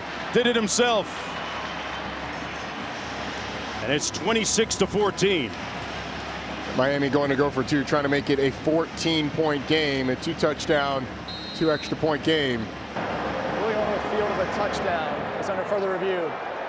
They're going to review this like they do all plays. It took a while to get the confirmation. Ward running off of his center, Zach Carpenter, over his right side. So often these types of reviews with the scrums, the quarterback sneaks in the middle, come down to, can you see the ball? Call on the field is a touchdown, so you have to have indisputable video evidence. It has to be clear and obvious that he did not get in. And look, from that angle, from about a couple thousand feet up, it looks like he is well in the end zone. It sure does. Let's go to Matt Austin, our rules analyst. Matt, what's the translation here on what we're looking for in some of the variables? Well, you got to be able to see the ball break the plane of the end zone. In this case, I don't think there's any view where you can actually see the ball cross. You can see a nice view from the sideline where his head is definitely across, and I think it was far enough across to get the ball across. The call on the field was a touchdown, so I don't see anything they can do to change that. I'm sure this will stand. All right, thank you, Matt.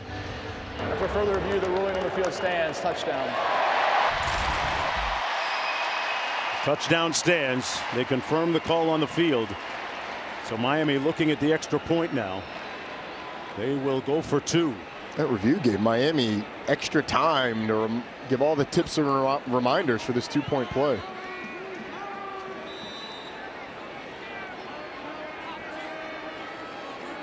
George split to the bottom of your screen. Now in motion. Ward, they get it. It's complete to Arroyo. And it's 28-14. Cam Ward was right on point that time.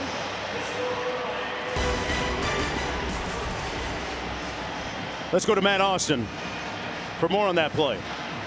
Yeah, Mark, as you know that I have the permission to listen in on the replay booth and the collaborative back in Charlotte, and one of the interesting things that was said was that the officials on the field had him off the ground the entire time on other body parts.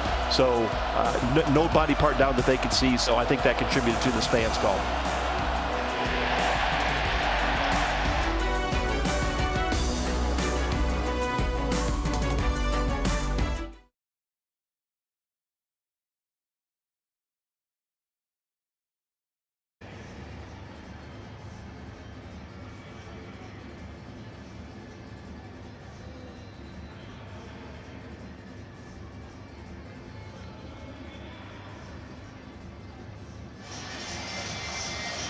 You're watching college football presented by Tyson Brand.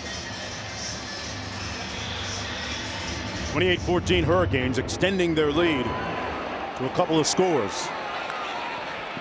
This is Claiborne, took one back 100 yards earlier. He put it on the ground. He regurgitated it. It's loose, and the Canes may have recovered. They do. It's Miami ball.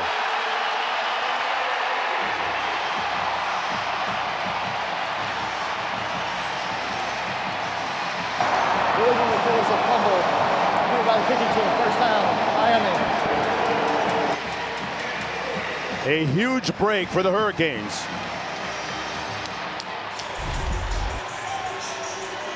It's just a great job of punching the ball out. And Demond Claiborne had a fumble on a kickoff return against Cal as well. Cal was able to punch in the end zone, and Mario Cristobal loves it, knows his team, his offense has an opportunity after a sleepy start to the second half, has an opportunity to land a knockout blow. Dylan Dave made the big hit. Forced Claiborne to cough it up. That's the second turnover of the game for Wake Forest. Miami working with a short field from the 25. Lyle picked up about 4. Slocum making the tackle, and time now working against Wake Forest. They have to win out to become bowl eligible. They have Duke next week after this Miami contest. Hurricanes, meanwhile, go up to Syracuse to play under the bubble there at the Dome. That's not going to be a duck walk either. No, it will not. Syracuse, a team that throws the ball more than anybody in the country, and anybody who's watched Miami's defense knows that secondary can sometimes be a bit porous. Ward out of the backfield, gives it to Lyle. Puts his helmet down, goes straight ahead. Picks up about 3. Devon Patterson making the tackle as we approach 7 minutes to go here in the fourth quarter. Wake Forest trying to get to that 6-win mark, while the Hurricanes look for their 10th win of the season and looking for their first ACC championship and a potential college football playoff spot.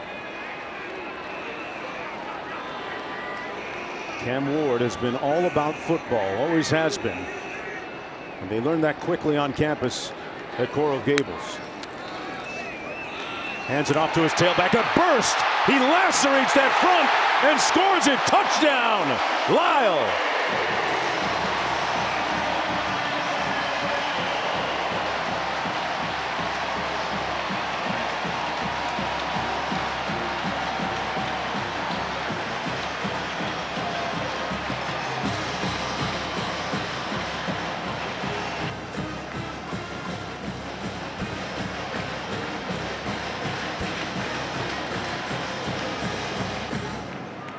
Flag down on the field, but that turnover by...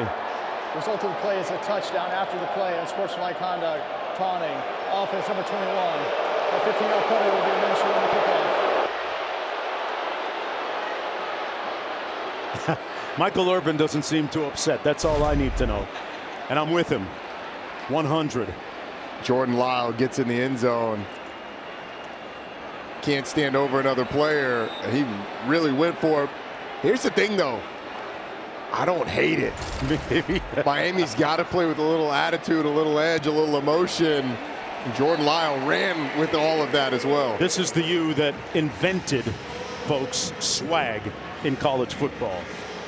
Look it up. Google it if you have to. Google Lamar Thomas.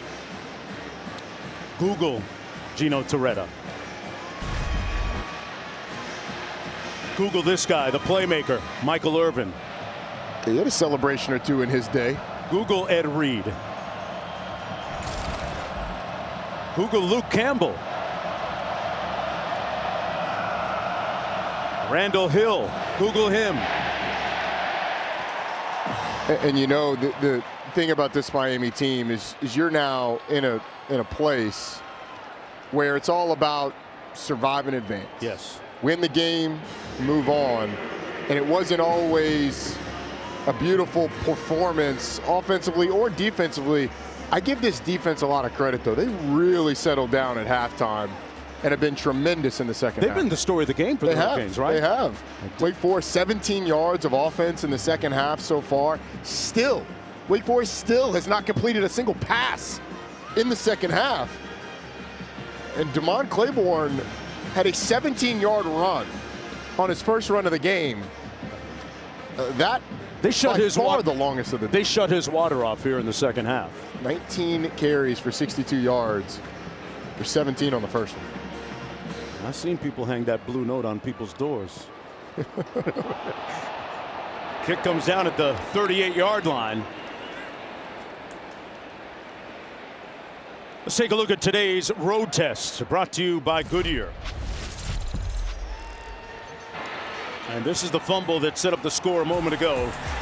Demond Claiborne put it on the ground on the kick return.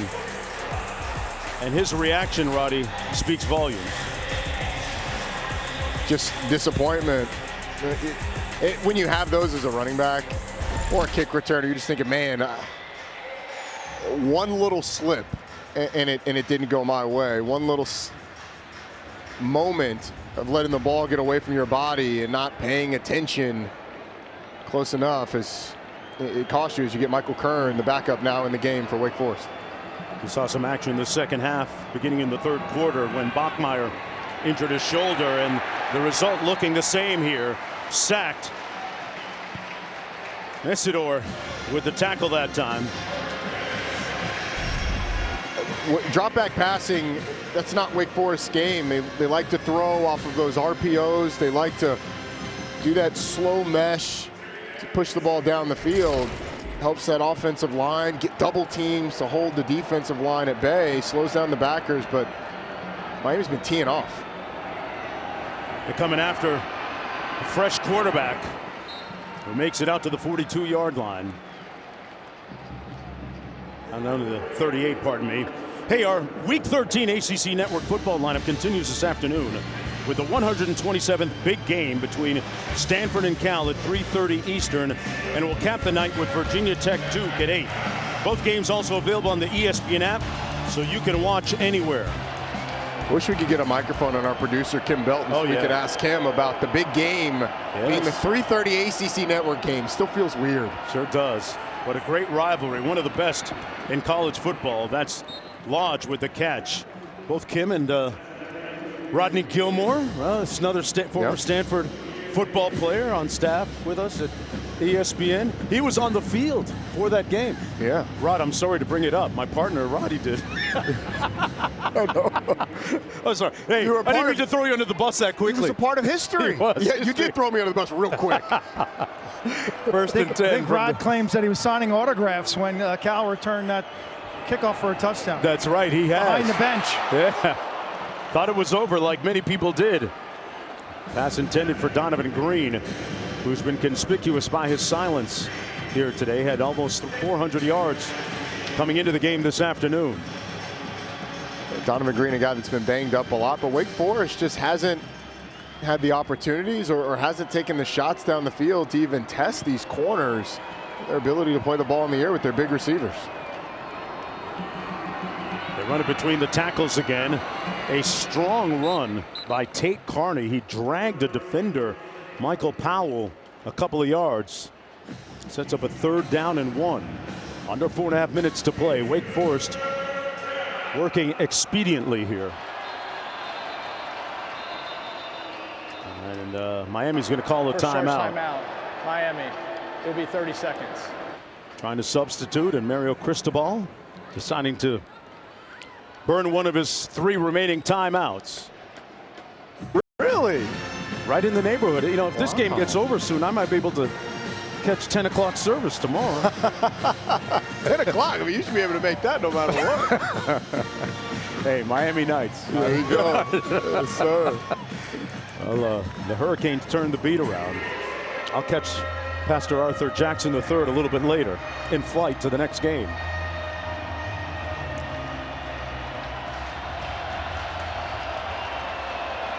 This Canes defense has been intransigent here in the second half.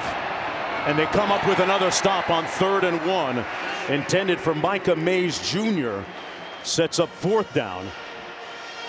Wake Forest had an opportunity, but you mentioned this Canes defense. Right now, Wake only 184 yards of offense, and Wake once upon a time was 3 of 4 on 3rd downs. They're now 4 of 13. Wow. And that guy is he's got just about every single helmet in the conference in that getup, I think. I love that ACC chain. I didn't see a tree around his neck. I did not. Stanford Cal coming up later on ABC. 4th and 1 for the Demon Deacons, and a prideful moment for the Hurricanes defense. Looks like they responded by stopping them short. Yes, they have. They will take over on downs. The big nose tackle, Marley Cook, absolutely blew this thing up from the middle. C.J. Clark got in there. This Miami defense, we documented how they were having issues with communication early in the game. Wake Forest had a 17-play drive where they eventually got an interception for a touchdown. It feels like that was the turning point. Yes, agreed. C.J. Clark waving the finger, no, no, no. Channeling his inner Mutombo right there. With 4:05 to go, the Canes on the cusp of improving to 10-1 on the season. That lone blemish a couple of weeks ago in Atlanta against Georgia Tech. Next week they'll be up in Syracuse. Restrepo in motion. Ward gets it out quickly. And that's Jacolby George out of Plantation, Florida, just down the highway. Take a look at our Wendy's weekend lineup, brought to you by Wendy's Saucy Nugs. We just saw BYU last week. They go out to the desert, play Arizona State, an Arizona State team that has, I think, surprised the world, popping up at 8-2. Yeah. You know, they had losses early in the year to a couple of really good teams in the Big 12. And then all of a sudden they get on this win streak and they're in contention. Well, we saw them early and they look good. Now Lyles scored earlier, trying to crib another one down to the 15-yard line, popping up.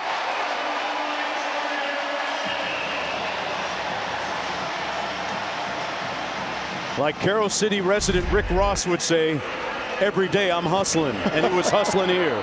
Oh, how about the truck? And then being able to get down the field. Jacolby George with one of those veteran move type blocks, just kind of tugging on the shoulder of Nick Anderson. He throws him off just enough. It's not a hold, right? But you just kind of nudge the shoulder a little bit, and it throws the guy off running full speed. A slick move right there. It's what you call those ninja moves. Okay. It's a sleight of hand to throw a guy off when he's running.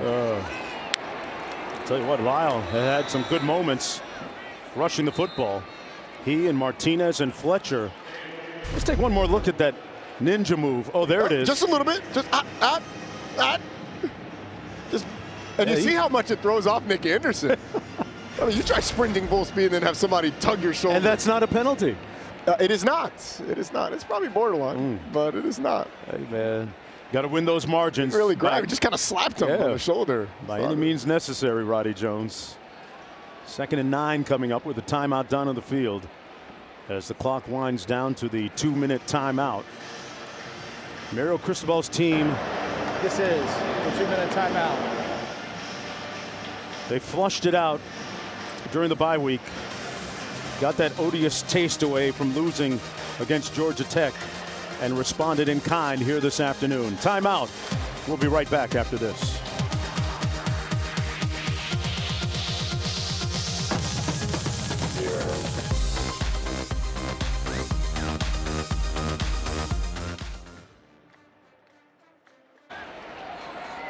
Second and 9 coming up for the home crew.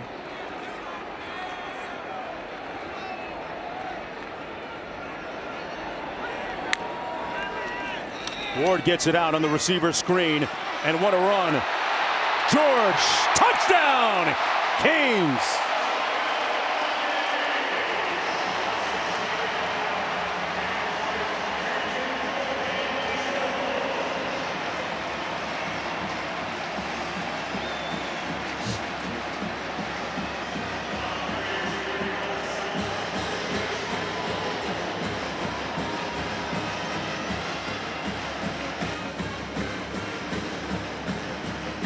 Jacolby George with his 6th touchdown catch of the season, his 2nd of the day.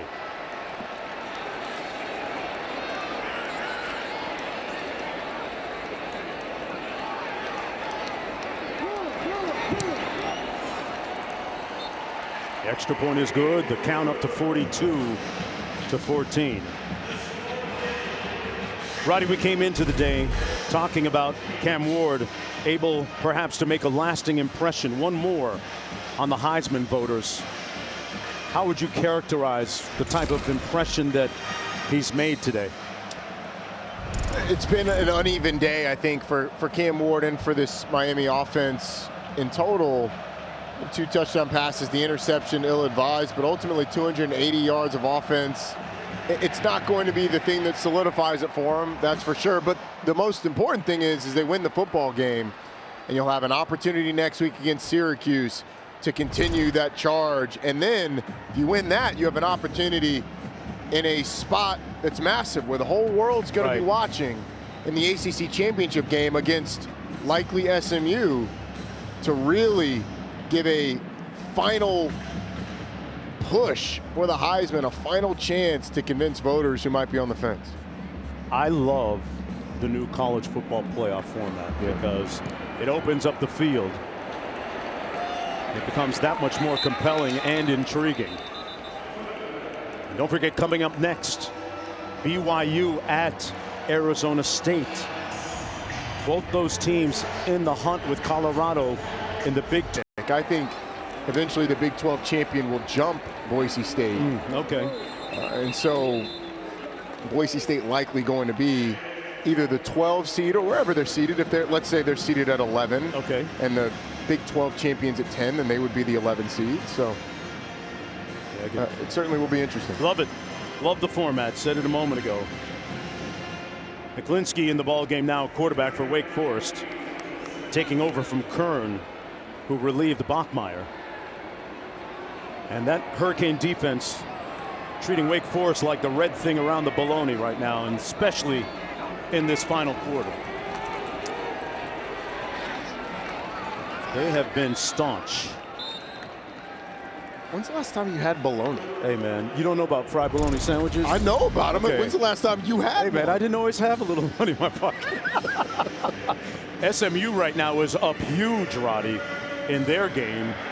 So they're going to keep pace with the Hurricanes, it looks like. Miami's got to win out. They stood on business today.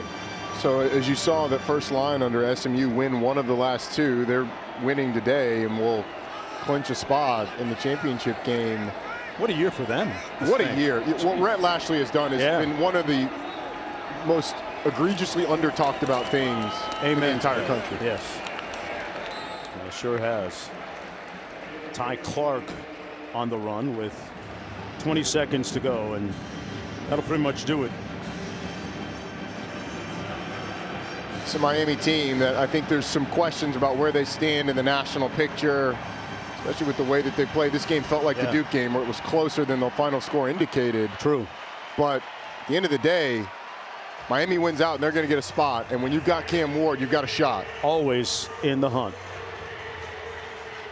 Miami improving to 10-1, their first 10-win season since 2017. There have been several false alarms claiming the U is back. But you can say with certainty now